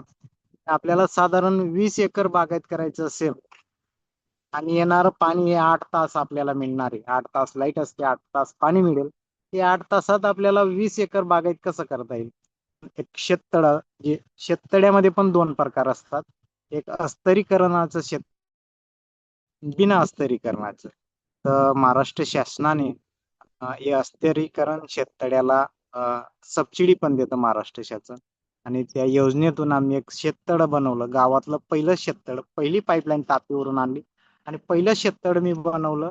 त्या शेततळ्यात ते तापीतून येणारं पाणी स्टोरेज करायचं आणि तिथून उपसा करून ड्रीप इरिगेशनद्वारे सगळ्या क्षेत्रात आणायचं. असं सगळं प्लॅनिंग केलं. आणि मला सगळ्यात सांगायला आनंद होतो की हे जेव्हा 2 वर्षानंतर आमच्या गावाच्या आजूबाजूतल्या खेड्यातल्या लोकांनी जेव्हा हे पाहिलं सगळं, तर त्यांना पण वाटू लागलं की आपण पण हे जर केलं तर आपलंही क्षेत्र बागायत होईल, आपल्याही शेतात पाणी येईल आणि आपल्याही शेतात हिरवळ होईल. म्हणून माझ्यानंतर माझ्या पूर्ण गावाने, आज माझं 90% गाव हे तापीवरून पाणी आणतंय, 90% गाव बागायत आहे. या सगळ्यांची दखल त्यावेळचे जे कृषी मंत्री होते राधाकृष्ण, त्यांनी घेतली आणि मला त्यावेळेस दिल्लीला बोलून माझा सन्मान केला, मला पुरस्कार दिला. आणि हे जे काम केलंय, तर असं काम अजून आपण कुठं कुठं करू शकतो का, याचे पण प्रयोग आपण केले पाहिजे असं सरकारने त्यावेळेस सांगितलं होतं. आणि त्यावेळेस माझा जो सन्मान झाला, म्हणजे माझ्या गावातला मी पहिला व्यक्ती असेल की जो दिल्लीला जाऊन एवढा मोठा सन्मान प्राप्त केला. म्हणून माझ्या पूर्ण गावाने पण मला खूप सहकार्य केलं त्याच्यानंतर. आणि आज आमच्या गावात जो फक्त दिवाळीपर्यंत कस तरी बागायत करणारा पट्टा होता, आमचा वर्षण प्रवण पट्टा, तो आता 12माही बागायत झालाय. आमच्या परिसरामध्ये आमचं गाव म्हणजे सगळ्यात आयडियल गाव. आमच्या गावातले सगळे पीक पद्धती बदलल्या. आजपर्यंत आम्ही कधी पपई आणि केळी ही पिकं पाहिली पण नव्हती, फक्त ऐकली होती. ती पिकं प्रत्यक्षात आज आमच्या गावात, आमच्या शेतात पिकू लागली. आणि हा जो, हे सगळं पाहून जो आनंद होतो ना, एक सात्विक आनंद असतो, तर हा आनंद खरंच खूप उच्च कोटीचा आहे. म्हणजे निसर्ग असेल, तापी नदी असेल, की आपण जे तापी, हा जो वेबिनार केलाय की आओ समजे तापी नदी को, तर मला खूप आनंद वाटला की ह्या ज्या तापी नदी ही जीवन वाहिनी आहे आमच्या खानदेशाची खरं म्हणजे. आणि या तापी नदीवरून जर आपण शेतकऱ्यांनी व्यवस्थित त्याचा उपयोग करून घेतला, तर आपलं सगळ्यांचं जीवन सुजलाम आणि सुफलाम होऊ शकतं. हे मी आणि माझ्या गावाने सिद्ध करून दाखवलं. याच्यानंतर आमच्या ह्या सगळ्या कार्याची खूप वेगवेगळ्या लोकांनी दखल घेतली. खूप लोक भेटी द्यायला पण आलं, प्रत्यक्ष आमच्या गावाला भेटी दिल्या, हे सगळं पाहिलं हा प्रोजेक्ट. आणि हे शेतकरी पण जर उभा राहिला आणि त्याने ठरवलं तर तो खूप काही वेगळं करू शकतो. आमचं गाव आजपासून म्हणजे साधारण 7-8 वर्षापूर्वी कर्जबाजारी म्हणून ओळखलं जाणारं गाव आज सगळ्या बाबतीत सुबत्ता आहे आमच्या गावामध्ये. हे का होऊ शकलं, तर फक्त तापी नदीमध्ये जे पाणी आजपर्यंत अडवून ठेवत होते ऑक्टोबर मध्ये अडवायचं आणि जून जुलै मध्ये सोडून द्यायचं. ते अडवलेलं पाणी फक्त आम्ही आमच्या शेतापर्यंत आणलं तर हा एवढा मोठा बदल झाला. म्हणून असं म्हणतात की फक्त विहिरीत पाणी असून चालणार नाही, तर ते अंगात पण असलं पाहिजे. आणि म्हणून जर आपण खऱ्या अर्थाने शेतकऱ्यांना, म्हणजे मी एवढा मोठा नाही की शेतकऱ्यांना संदेश देऊ शकू, पण मला असं वाटतं की शेतकऱ्यांनी खऱ्या अर्थाने जर प्रयत्न केले तर सगळ्या गोष्टींवर उत्तरे मिळू शकतात. आज आमचं कोरडवाहू गाव बागायत झालं, असे खूप चांगले चांगले उदाहरणं आपण जगासमोर ठेवू शकतो. त्याच्यासाठी फक्त एक जिद्द, योग्य मार्गदर्शन आणि चांगली जर पाठीवर थाप दिली तर न करणारा माणूस पण खूप काही करू शकतो. आज मी आपल्या सगळ्यांचे आभार व्यक्त करतो की आपण आमच्या कार्याची दखल घेतली आणि या आवो तापी नदी को समजे या वेबिनार मध्ये मला आमंत्रित केलं आणि मला बोलण्याची संधी दिली, माझे विचार ऐकून घेतले. याबद्दल आपले सगळ्यांचे मी आभार व्यक्त करतो. धन्यवाद. फारच छान सुरेशजी, आपण अतिशय कमी वेळेत आमच्या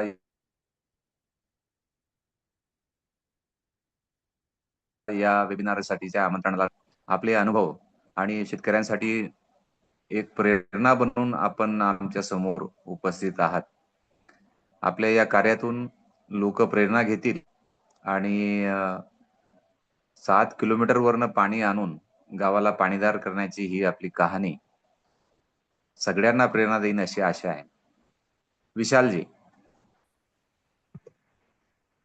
धन्यवाद। मैं सबसे पहले डॉक्टर स्नेहल मैम को रिक्वेस्ट करता हूँ कि वो बात रखें, हमारे senior mentor doctor Snehal ma'am. नमस्कार सभी को। और सबसे पहले तो मैं विशाल का बहुत बहुत धन्यवाद करूंगी कि वो इस वेबिनार को कंटिन्यूअसली चलाए जा रहे हैं और हर बारी वो कोई ना कोई ढूंढ के लाते हैं एक हार में पिरोने के लिए, जिससे कि हम सबको भी प्रेरणा मिलती है और कुछ सीखने मिलता है या उनके कामों के बारे में हम जान सकते हैं।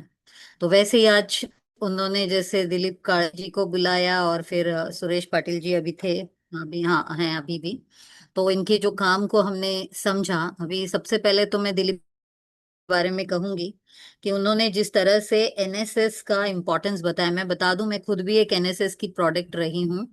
मैं खुद एक्सटेंशन ऑफिसर, प्रोग्राम ऑफिसर रही हूँ। बहुत सालों तक एनएसएस का काम किया है, adult education and extension programme का किया है, स्टूडेंट वेलफेयर डिपार्टमेंट का किया है। तो इसी वजह से मैं समझ सकती हूँ कि उन्होंने जो अभी अपने काम का बताया, और उन्होंने तो बहुत सारे पोजीशंस पे वो रहे, एक साथ हैंडल किया 4-5 पोजीशंस को। ये सब जो सुन रही हूँ तो ये तो बहुत बड़ी बात हो जाती है, और उन्होंने कैसे मैनेज किया एक साथ 3-4 पोजीशंस को, ये तो मैं नहीं समझ सकती। लेकिन फिर भी मैं कहूंगी कि जिस तरह से उन्होंने एनएसएस के बारे में बताया और एनएसएस की जो इम्पोर्टेंस है उसके बारे में। लेकिन आज जो हम देखते हैं हायर एजुकेशन में, काळे जी भी शायद मेरे से ये होंगे, कि जिस तरह से एक्चुअल में एनएसएस जब शुरू हुई थी 1969 में, उसका जो मोटो था या उसका जो मोटिव था, जिस तरह से कम्युनिटी को जोड़कर, क्योंकि पहले तो मास एजुकेशन से हायर एजुकेशन शुरू हुई, बाद में मास एजुकेशन से वो आया कि किस तरह से ब्रिजिंग कर सकते हैं कम्युनिटी के साथ। वो बहुत ही अच्छी पहल थी, मगर उसका जो पोटेंशियल का जो जिस तरीके से होना चाहिए, इसी वजह से मैं आज तो कहती हूँ कि इसका पूरी तरह से सारे प्रोजेक्ट्स के इम्पैक्ट असेसमेंट होने भी बहुत जरूरी है, कि जब हमारे बच्चे ये सब एनएसएस के प्रोजेक्ट्स है तो वो हम कितना, हम उससे पोटेंशियल, हम उसका कितना ला पाए हैं। क्योंकि उसके साथ साथ पहले तो ये एनएसएस, फिर adult education and extension programme, बाद में एनईपी आ गया, एनईपी नेशनल एजुकेशन पॉलिसी में भी आ गया कि कम्युनिटी एंगेजमेंट के साथ ही पढ़ाई लिखाई किया है। उसके बाद में उन्नत भारत अभियान आ गई, इसमें 5 गांवों को अडॉप्ट करके उसमें काम करने की बातें आ गई। फिर पीएम उषा स्कीम्स आया, ऐसे एक के बाद एक बहुत सारे स्कीम्स आए जिनका मकसद ही है कि सारे जो स्टूडेंट कम्युनिटी है या फैकल्टीज है उनको कम्युनिटी के साथ जोड़ा जाए, और हमारे जो पढ़ाई लिखाई का जो एक चक्र है उसको अच्छी तरह से जो कम्युनिटी की प्रॉब्लम्स है उसको आइडेंटिफाई करके कैसे जाए। अभी मैं मतलब काळे जी ने तो जो बताया वो है, मैं उनसे कोई प्रश्न तो नहीं करूंगी, ये मेरा एक एडिशनल कमेंट्स है इसके ऊपर से, क्योंकि आज हमको ये देखना है कि हम कितना उस पोटेंशियल्स को निखार पाए हैं या हमारे बच्चों को किस तरह से अपन एंगेज कर पा रहे हैं। क्योंकि ये यूबीए में भी मैंने देखा है बहुत कम ही कॉलेज आगे आए जिन्होंने अडॉप्ट किया ये कॉलेज, ये कम्युनिटी के विलेजेस को, 5 5 विलेजेस को मैंने खुद ने ट्रेन किया है। क्योंकि यहाँ पे मुंबई में तो आईआईटी बॉम्बे उसके लिए कोऑर्डिनेटर है, लेकिन उन्होंने हमारे पास में वो रिस्पॉन्सिबिलिटी दी कि सबको ट्रेन करने के लिए कॉलेजेस को। आई ट्राई ट्रेनिंग, मगर वही जो दिखता है कि अभी भी कन्वेंशनल टाइप ऑफ जो प्रोजेक्ट्स या कन्वेंशनल वे में ही जो ये सब करते हैं, और जो एक्चुअल कम्युनिटी एंगेजमेंट जिस तरह से दिखना चाहिए होना चाहिए वो अभी भी हमको अचीव करना मेरे ख्याल से बहुत जरूरी है। क्योंकि जो 10 दिन का कैंप जो मैं मेंशन कर रहे थे दिलीप काले जी, उसमें भी बहुत सारा स्कोप है जिसमें एक अच्छा सा प्रोजेक्ट्स छोटे छोटे उस 10 दिन में किया जा सकता है। लेकिन आज भी हम लोग वही कन्वेंशनल मोड पे जो चल रहे हैं, जिस वजह से शायद आज जिस तरीके का उसका पोटेंशियल उभर के आना चाहिए, बच्चों की एंगेजमेंट्स दिखनी चाहिए, पानी के क्षेत्र में भी काम करने जो दिखाई देना चाहिए, वो अभी भी उस तरीके से हो नहीं पा रहा। जैसे कि मैं एग्जाम्पल हमारी मुंबई का ही दे दूं, अभी सारे एनएसएस जितने भी कॉलेजेस में, एफिलिएटेड कॉलेजेस में उसकी जो यूनिट्स हैं उनका हमने ट्रेनिंग करके उनको एक बताया था किस तरह से काम किया जाना चाहिए या करना चाहिए। आप जानते होंगे कि सुशील सिंधे यहाँ पे डायरेक्टर हैं एनएसएस के, उनको भी बहुत बारी बताने की कोशिश की और करने की, लेकिन अभी तक तो ना हमारे यूनिवर्सिटी में उसकी किसी तरीके की इम्प्लीमेंटेशन हुई, ना हुआ किसी तरीके का करिकुलम जो लिख के भी भेजा। तो ये जो चीजें हैं इसको किस तरह से और मतलब सक्षम तरीके से हम लोग कर पाए उसके लिए और ज्यादा प्रयत्न करना पड़ेगा। क्योंकि जो एनएसएस का जो मेन उद्देश्य है एक होलिस्टिक डेवलपमेंट, वो होलिस्टिक डेवलपमेंट के लिए जरूरी है बहुत मतलब इंटरनलाइज करके हमको एंगेज होने की जरूरत है आज कम्युनिटी के साथ। लेकिन आज हो गया है कि बस क्रेडिट मिलने के लिए और कहीं परसेंटेज बढ़ाने के लिए और ये सब चीजों का जो एडिशनल ये दिया हुआ है, प्रोविजंस दिया हुआ है हायर एजुकेशन में, उस तरीके से इस एनएसएस को लिया जा रहा है। जो मैंने भी एक्सपीरियंस किया, मैंने 20 25 साल तक प्रिंसिपलशिप की है मुंबई यूनिवर्सिटी में। तो उस दौरान भी जब भी स्टूडेंट्स को एंगेज करना, या बाद में मैंने अपना एनजीओ शुरू किया, एनजीओ के थ्रू से ट्रेनिंग और एंगेजमेंट शुरू किया है। तो अभी भी थोड़ा सा तो निराशाजनक हमारे एनएसएस का या एडल्ट एजुकेशन एक्सटेंशन प्रोग्राम, उसमें भी जो प्रोजेक्ट्स है अभी भी वो कन्वेंशनल प्रोजेक्ट्स है। उसमें जिस तरीके से अभी काळे जी बता रहे थे कि वाटरशेड रिलेटेड जो करना चाहिए, ट्री प्लांटेशन वगैरह तो चलिए वो करते ही रहते हैं, वाटरशेड का जो स्टडीज होना चाहिए, जिस तरह से गली प्लगिंग वगैरह जो उसके जो एक्चुअल इम्प्लीमेंटेबल जो करने लायक जो काम है उसको करके और उस तरीके की एक रिपोर्ट प्रॉपरली वो होना बहुत जरूरी है। तो ये अभी भी गैप मुझे दिख रहा है, जिस वजह से शायद हम इसकी पोटेंशियल को पूरी तरह से उभार के नहीं ला पाए हैं। तो बहुत जरूरी है ये सब चीजों के लिए और भी हम लोगों को इस बारे में सोचना, क्योंकि जो एनएसएस का मेन उद्देश्य है वो है bridging the gap between campus और कम्युनिटी है, सोशल कॉन्शियसनेस है, नेशनल बिल्डिंग है, डिग्निटी फॉर लेबर है। मतलब इसमें इतना सारा अच्छा पोटेंशियल है जिसको अगर बहुत ही अच्छी तरह से प्रोजेक्ट्स को किए जाए और हम लोग पानीदार आराम से हो सकते हैं, हमारे आजू बाजू के वाटर बॉडीज को ही अगर अडॉप्ट करके हम उस पर कुछ काम करें तो बहुत अच्छा काम हो सकता है। ये मुझे एनएसएस के लिए एडअप करना था। सुरेश पाटिल जी ने जिस तरह से अभी बताया कि उन्होंने जिस तरह से बराज की बात की तापी के ऊपर, अभी मुझे तो और चिंता इस चीज की होती है कि उन जैसे लोगों का जो जिस तरीके का मेहनत उन्होंने किया है या जिस तरीके से उन्होंने, मैं तो पॉन्ड्स के बारे में ज्यादा सुनना चाहती थी, उन्होंने इतना उस बारे में बताया नहीं अभी, लेकिन मैं समझ सकती हूँ उनका मेहनत और उन्होंने जिस तरह से काम किया है। लेकिन आज जिस तरीके का मैं देखती हूँ, जब कैनाल सिस्टम्स वगैरह जो गांव में है जिससे कि उनको खेती बाड़ी वगैरह के लिए मदद हो जाए। ये सिस्टम्स वगैरह के ऊपर ही एनक्रोचमेंट्स वगैरह बढ़ गया है। वैसे ही हम देख रहे हैं कि तापी नदी के पानी डाइवर्जन करके जो वेनगंगा पेनगंगा का हम सुन रहे हैं कि डाइवर्जन की बातें, तो ये सब आज की स्थिति में कैसे, ये चैलेंजिंग परिस्थिति में हम लोग और कैसे चीजों को सुधार सकते हैं। सुरेश पाटिल जी ने सही कहा कि जो सुसाइड रेट्स वगैरह थे वो सबको कम करने में जिस तरीके से वो एक पर्टिकुलर फोकस था पहले, अभी तो ये सब जिस तरीके से नए नए तौर तरीके आ रहे हैं डाइवर्जन वगैरह का जो सुझाव हो रहा है, जब के पास में इतना सारा रेनफॉल है, उसकी पोटेंशियल इतना ज्यादा है, हम रेनफॉल को टैप करने के विषय में आज भी नहीं सोचते हैं। हम लोग जो ऑलरेडी हमारे वाटर रिसोर्सेस है उसको इधर उधर कहाँ डाइवर्ट करेंगे, या हम अपने डैम के हाइट्स को कितना बढ़ा देंगे, और यही सब चीजों के कॉन्फ्लिक्ट्स में हम लोग आज चल रहे हैं। और हम देख सकते हैं कि आज पब्लिक बहुत जागरूक होती जा रही, क्योंकि आज जिस तरह रील्स वगैरह हम देखते हैं कि पब्लिक इंटरवेंशन करने लगी है, पोल्यूशन का मैटर हो चाहे कहीं पे एनक्रोचमेंट्स की मैटर हो, ये एक बहुत हमारे लिए एक बहुत होप की तरह से लग रहा है कि चीजें सुधर सकती है। ज्यादा से ज्यादा पब्लिक अवेयरनेस और पब्लिक पार्टिसिपेशन की जरूरत है, और ज्यादा लोग सुरेश पाटिल जी जैसे लोग और आगे आने चाहिए, और आगे काम हैं वैसे, लेकिन बहुत बारी होता है कि हम नहीं जानते बहुत लोगों को, इसीलिए कोई एक आध हम इनवाइट कर पाते हैं और उनके काम को समझ पाते हैं, वरना समाज में ऐसे बहुत लोग हैं। लेकिन अभी भी चुनौतियां बहुत ज्यादा है, तो इसको और मल्टीप्लाई और रेप्लिकेट अगर हम कर सके ऐसे लोगों की बातें सुन के, तो वो ज्यादा अच्छा होगा, ऐसा मैं समझती हूँ। धन्यवाद मुझे मौका देने के लिए, बोलने के लिए। धन्यवाद डॉक्टर स्नेहल मैम। पुरुषोत्तम पेसवानी जी।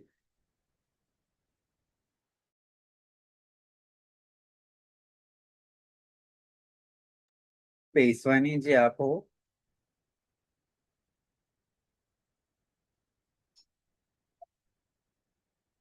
ईश्वर पाटील साहेब।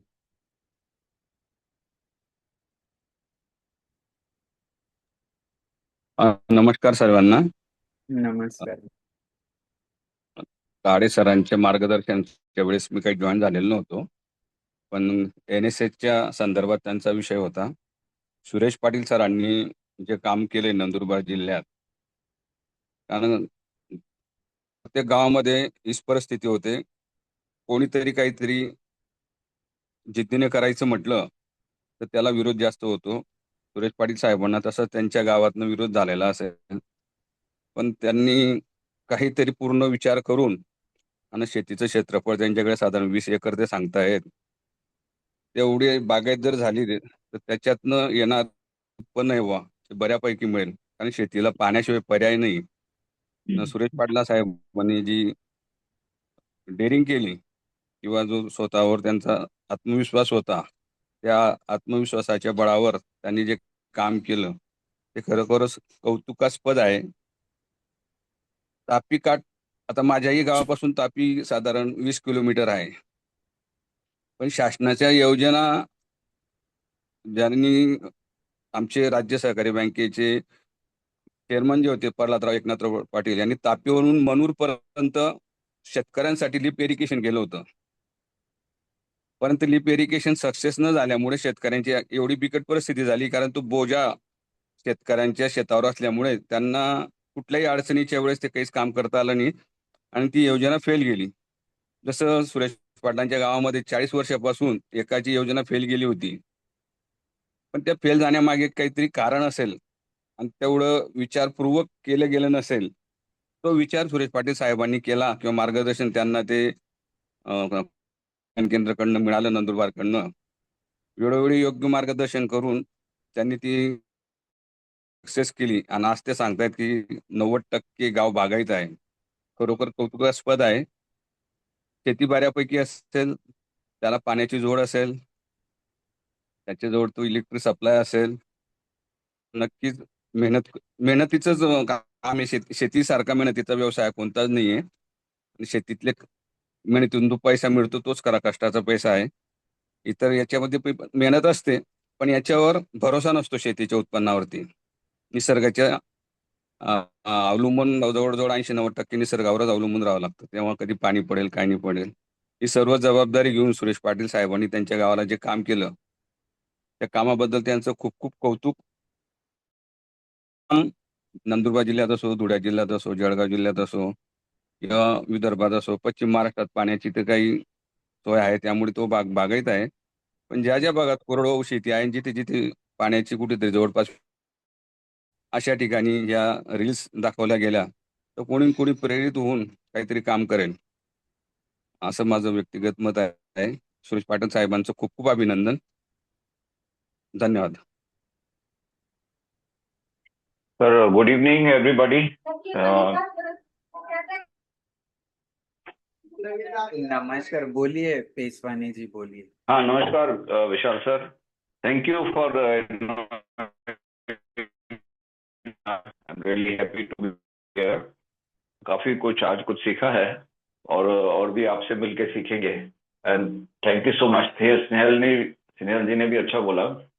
तो ये वेबिनार अटेंड करने में और काफी अच्छा नॉलेज मिला आपका जो स्टार्ट हुआ इसका. Thank you so much.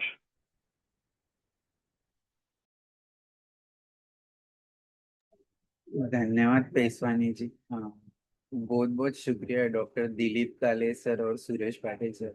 Dilip Kale sir, मला एक प्रश्न होता की तुम्ही जे कॅम्प्स घेतले त्याची संख्या किती होती आणि दुसरं किती विद्यार्थी यातनं तुम्ही ट्रेन करून, आणि बंधाऱ्यांचं तुम्ही सांगितलं तेव्हा थोडस माझ्या इकडे नेटवर्क इश्यू होता, तर किती बंधारे या माध्यमातून तुम्ही केले NSS, त्याच्याबद्दल परत एकदा सांगा.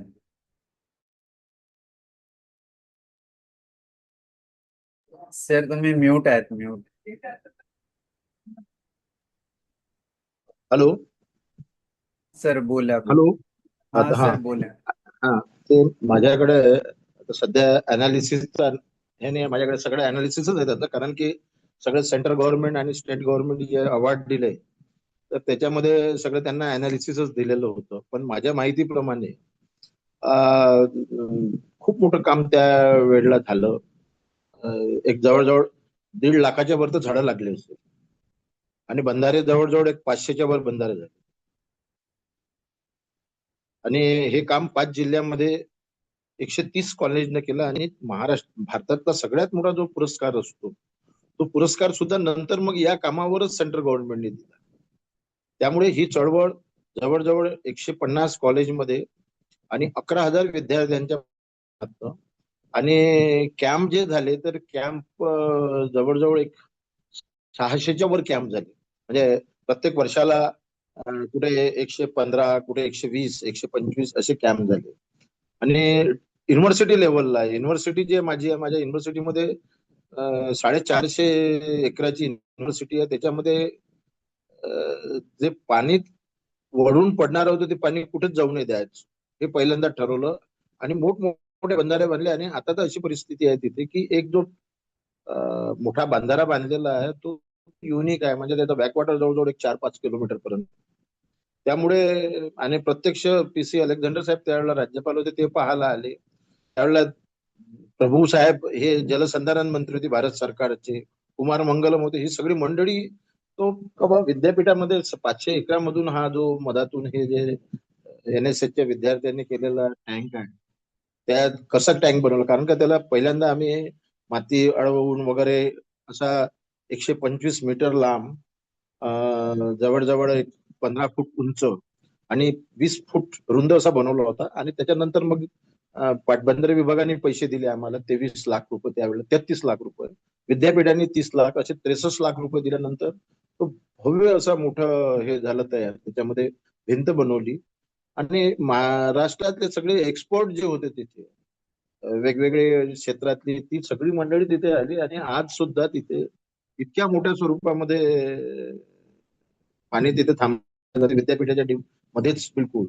आणि बॅकवॉटर जवळजवळ एक 5-6 किलोमीटर पर्यंत जाते. इतकं मोठं काम विद्यापीठामध्ये झालं. विद्यापीठामध्ये हे विद्यापीठ असं आहे की या विद्यापीठामध्ये तुम्हाला एका रोडने जाल तुम्हाला तर आंब्याचीच झाडं दिसेल, दुसऱ्या रोडने जाल तर पिंपळाचेच, वडाचेच, असं सगळं प्लॅनिंग केलेलं आहे. जांभुळाचे तर जांभुळाचे, गुलमोहरचे तर गुलमोहरचे, असं 500 एकर मध्ये सुद्धा या पद्धतीने हे विद्यापीठ बनवलेलं. मी जे तुम्हाला 175 कर्मचारी सांगितले ते सतत काम करत असतात तिथे. आणि त्यामुळे काय झालं की वृक्षारोपण सुद्धा खूप मोठ्या प्रमाणामध्ये झालं. वेगवेगळे इश्यू घेऊन सगळ्यावर मोठ्या प्रमाणामध्ये टीम वर्क होतं. मॅडम ज्या मध्ये बोलल्या युनिव्हर्सिटी बरोबर, माझा मुंबई युनिव्हर्सिटी बरोबर त्यावेळेला खूप संबंध राहायचा, कारण का माझे मित्र तिथे पहिल्यांदा कॉर्डिनेटर होते, नंतर व्हाईस चान्सलर होते वेळुकर म्हणून तिथे. आजची परिस्थिती वेगळी आहे, ही मी तुम्हाला सांगितली. ही 30 ते 25 आणि त्याच्यानंतर मग साधारणतः ज्या मॅडमनी दुःख व्यक्त केलं की बायनेच करणं काम होत नाही. आता एक तर सेमिस्टर पॅटर्न आल्यामुळे आपल्या देशामध्ये युजीसीनं मॅन्डेटरीज केलं, ते पण फिजिबल नाही आहे. त्यामुळे पूर्ण टाइम जे एक्सटेन्शन ऍक्टिव्हिटीज असायला पाहिजे ते एक्सटेन्शन ऍक्टिव्हिटीज होत नाही, आणि विद्यार्थ्यांना ही परीक्षा नाही झाली ती दुसरी परीक्षा आहे, हे पेपर नाही संपत तर दुसरे पेपर, आणि त्याच्यामुळे प्राध्यापक लोकही त्याच्यात गुंतत राहतात, विद्यापीठी त्याच्यात गुंतले राहतात, विद्यार्थी त्याच्यात गुंतले राहतात. दुसरी गोष्ट असं की कालच एक रानडे यांचं अर्थतज्ञ रानडे यांचा आता मी आर्टिकलच वाचलो, अजून 2 आर्टिकल वाचतो सुरू आहे की ज्या पद्धतीने विद्यापीठाने आजच्या रोजगाराच्या निर्मिती जगाचा सिनेरिओ बघताना, एआयचा सिनेरिओ बघताना ज्या पद्धतीने कोर्सेस फ्रेम करायला पाहिजे की ज्याच्यातून विद्यार्थ्यांना रोजगार मिळू शकतो, ते नसल्यामुळे विद्यार्थ्यांमध्ये नाराजी आहे. 3,000-2,500 कॉलेजचे विद्यार्थी आहे आणि उपस्थिती 300 पण नाही, 400 पण नाही. त्यामुळे कॅम्प घेणं सुद्धा आता काही प्रोग्राम ऑफिसरांना विद्यापीठांना पॉसिबल होईल. अरे प्रश्न हे आहे. नक्कीच सर, तुमचा अनुभव खूप छान आहे. आणि जसं तुम्ही सांगितलं पूर्वीचं आणि आताचं, तर माझा एक प्रश्न होता की आता जरी सिस्टीम बदलली असेल तरी तुम्ही आता पण त्या विद्यार्थ्यांना घेऊन कसं मॅनेज करता नाही आताच्या ह्याने? नाही, आताच्या ह्याच्यात मी त्या सिस्टीम मध्ये, एनएसएच्या सिस्टीम मध्ये ना, मी युनिव्हर्सिटी सिस्टीम मध्ये आपण मी ऑब्झर्व जे करतो काय की प्रोफेसर कसा येतो, तुम्ही बघतात सध्या काय चित्र आहे हायर एज्युकेशनचं, रिक्रुटमेंटचं. कमिटेड लोक असेल तरच विद्यार्थी घडू शकतात, आणि जर कॉन्ट्रॅक्ट बेसिसवर असेल फक्त तर तो पण वेळ देऊ शकत नाही. त्यांचं पण विद्यापीठाबरोबर, महाविद्यालयाबरोबर, समाजाबद्दल, विद्यार्थ्याबद्दल फार फार मोठं असं कॉन्ट्रीब्युशन राहू शकतं. काही लोक आहेत काम करणारे चांगले, पण विद्यार्थी संख्या कमी झाल्यामुळे, हे चित्र बदलल्यामुळे, आमच्या वेळेला असं चित्र होतं की 4-4 सेक्रेटरी एक बसायचे. दिलीप वळसे पाटील मिनिस्टर असताना 3-3, 4-4 विभागाचे सेक्रेटरी एका ठिकाणी बसून काय काय मदत तुमच्याकडनं इनपुट काय द्यायला पाहिजे. जसं बंधारे म्हटलं तर सार्वजनिक बांधकाम विभागाकडनं, जलसंधारण विभागाकडनं त्यांना जाळ्या मिळायच्या, गली सगळी त्यांना मोठे मोठे दगड मिळायचे. ज्या ज्या रिक्वायरमेंट तिथल्या तिथल्या असेल, जिल्हा परिषदचा सीओ असेल, बीडीओ असेल, यांच्यामध्ये एक चेन होती की आपण विद्यापीठाचे कॉलेजचे विद्यार्थी आले तर त्यांना आपल्याला सरकारकडनं कशी मदत करता येईल आपल्याला त्यावेळेला. आणि पॉलिटिशियन सुद्धा त्यावेळेला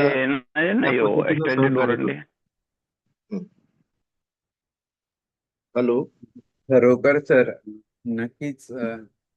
यस, तेव्हाची सिस्टीम आणि आताच्या सिस्टीम मधलं एक फरक आणि यातनं कसं काम करायचं याच्यासाठी नक्कीच तुम्ही आम्हाला भविष्यात पण मार्गदर्शन करा त्याबद्दल. आणि तुम्ही जे पण शेअर केलं इथं, यातनं निश्चितच जे कोणी हे ऐकतायत ऑनलाईन किंवा नंतर ऐकतील ते प्रेरणा घेतील की एक NSS च्या माध्यमातून देखील किती चांगलं काम करता येऊ खूप शकतं. चांगलं काम होतं. हो, हे खरोखर वाखाणण्याजोगं आहे. खूप खूप सलाम धन्यवाद. तुमच्या कार्याला. सुरेशजी पाटील सर, तुमचंही अगदी कार्य छान आहे. आणि जसं तुम्ही सांगितलं की अगदी दागिने गहाण ठेवून आणि सावकारांकडून कर्ज घेऊन तुम्ही काम केलं. सर, मला एक विचारायचं होतं की आता तुम्ही जे काही काम केलं सुरेश पाटील साहेब, तर आता तिथं परिस्थिती कशी आणि तुम्ही जे काही एवढं कष्ट घेतले तर त्यातनं गावकरी आणि तुमचं स्वतःच एक आर्थिक उन्नती कशी झाली त्याबद्दल पण सांगा.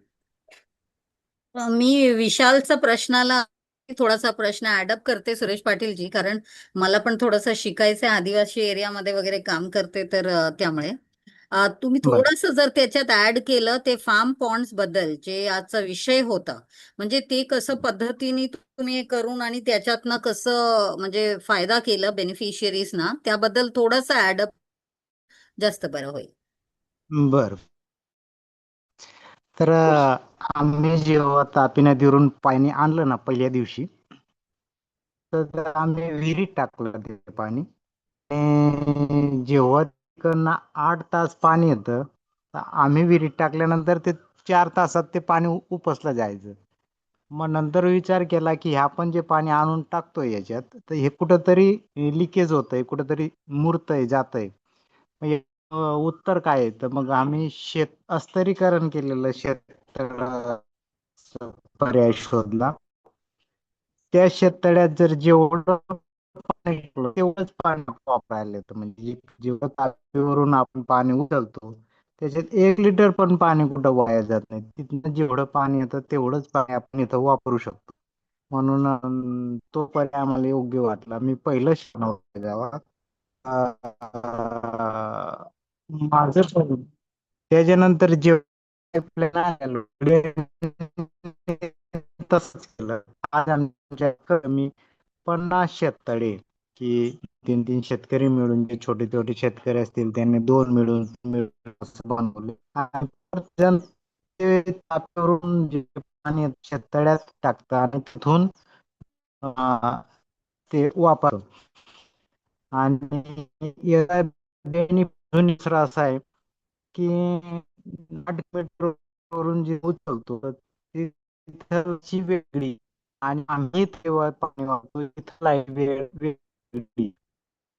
करतो. तिकडून जेव्हा पाणी येतं ते पाणी इथं आम्ही पिऊ शकतो, म्हणून ते आम्ही करतो. आणि इथं जेव्हा येईल ना तेव्हा आम्ही केलं आणि वापरतो. मी विशालजी सांगितलं की ते सावकारांना कर्ज घेऊन आणि तर मला सांगायला आनंद होतो की 1,00,00,000 आमच्या खूप मोठी रक्कम होती. ती रक्कम मी जेव्हा हे केली ना त्याच्यानंतर मला पहिल्याच वर्षी तेवढं उत्पन्न, म्हणून माझं इन्कम सोर्स पण वाढलं. माझंच नाही तर पूर्ण गावाचं इन्कम सोर्स वाढलं. आज आमच्या गावात घरासमोर 2 व्हीलर 4 व्हीलर याचा मला खूप आनंद होतो की नाहीतर सगळे बँकचे कर्जदारी आमचं ओढ असलेलं गावात अं, याचा मला खूप आवडतो.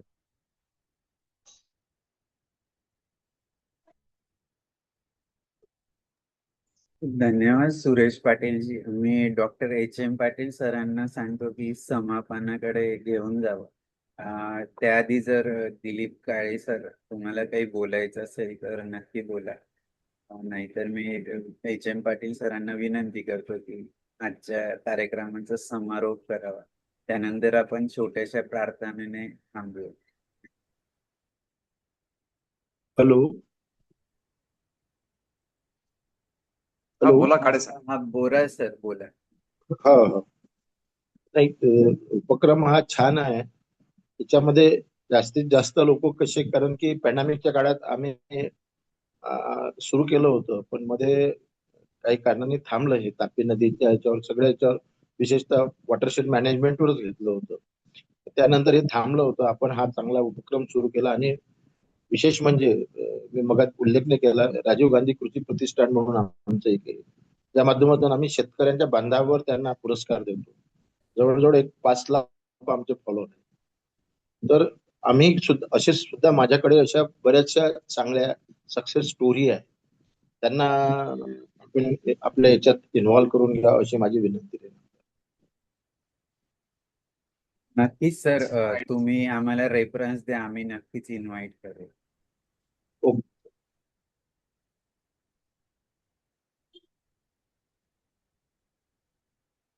Doctor HM. पाटील सर. हा. धन्यवाद सर. विशालजी धन्यवाद.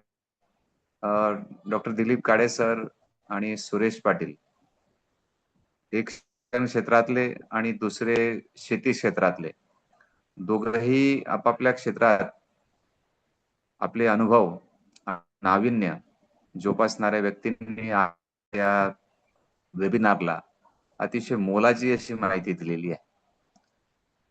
NSS राष्ट्रीय सेवा योजना यामार्फत विद्यार्थ्यांना मोटिवेट करणं, भारताचे भावी नागरिक डेव्हलप करणं आणि यातून आपल्या राष्ट्र विकासाची जी सूत्री आहे ती सूत्री बांधणं यासारखं काम करून दिलीप काळे सर आजही ज्या उत्साहाने काम करतायत त्या सरांच्या उत्साहाला सलाम.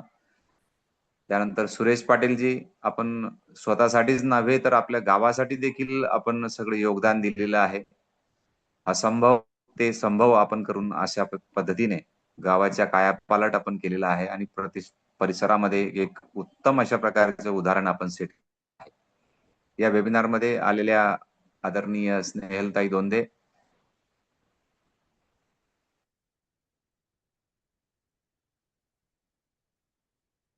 पुरुषोत्तमजी पेसवानी आणि या ठिकाणी आभार मानतो की आपण या वेबिनारला या ठिकाणी एक उपस्थिती दिली आणि या वेबिनार समापन करण्यासाठी मी आता आदरणीय विशालजींना निमंत्रण करतो की आपण प्रार्थनेने याचा समारोप करावा. विशालजी. धन्यवाद सर. पुनश्च एकदा सगळ्या आमच्या तापी नदीच्या टीम कडून डॉक्टर दिलीप काळे सर, सुरेश पाटीलजी आणि सगळ्याच श्रोत्यांचे मी आभार व्यक्त करतो. आणि निश्चितच याचा हाच उद्देश आहे की जेव्हा असे वेगवेगळे तज्ञ इथं येतात आणि त्यांच्याकडून आम्हाला शिकायला मिळतं आणि ते ऑनलाईनच्या माध्यमातून शेअर करता येतं, तर खरोखर आनंद होतो आमच्या संपूर्ण टीमला. मी एका छोट्याशा प्रार्थनेने आपण आजच्या कार्यक्रमाची सांगता करू. ओम सर्वे भवन्तु सुखिनः, सर्वे सन्तु निरामया, सर्वे भद्राणि पश्यन्तु मा कश्चित् दुःख भाग भवेत्. ओम शांति शांति शांति. ओम मैत्री मैत्री मैत्री. ओम विश्व मानव पर्व उत्क्रांती. ओम. खूप खूप धन्यवाद सगळ्यांचे. पुन्हा आपण पुढच्या एपिसोडला भेटूया. तोवर थांबू. धन्यवाद. नमस्कार सगळ्यांना.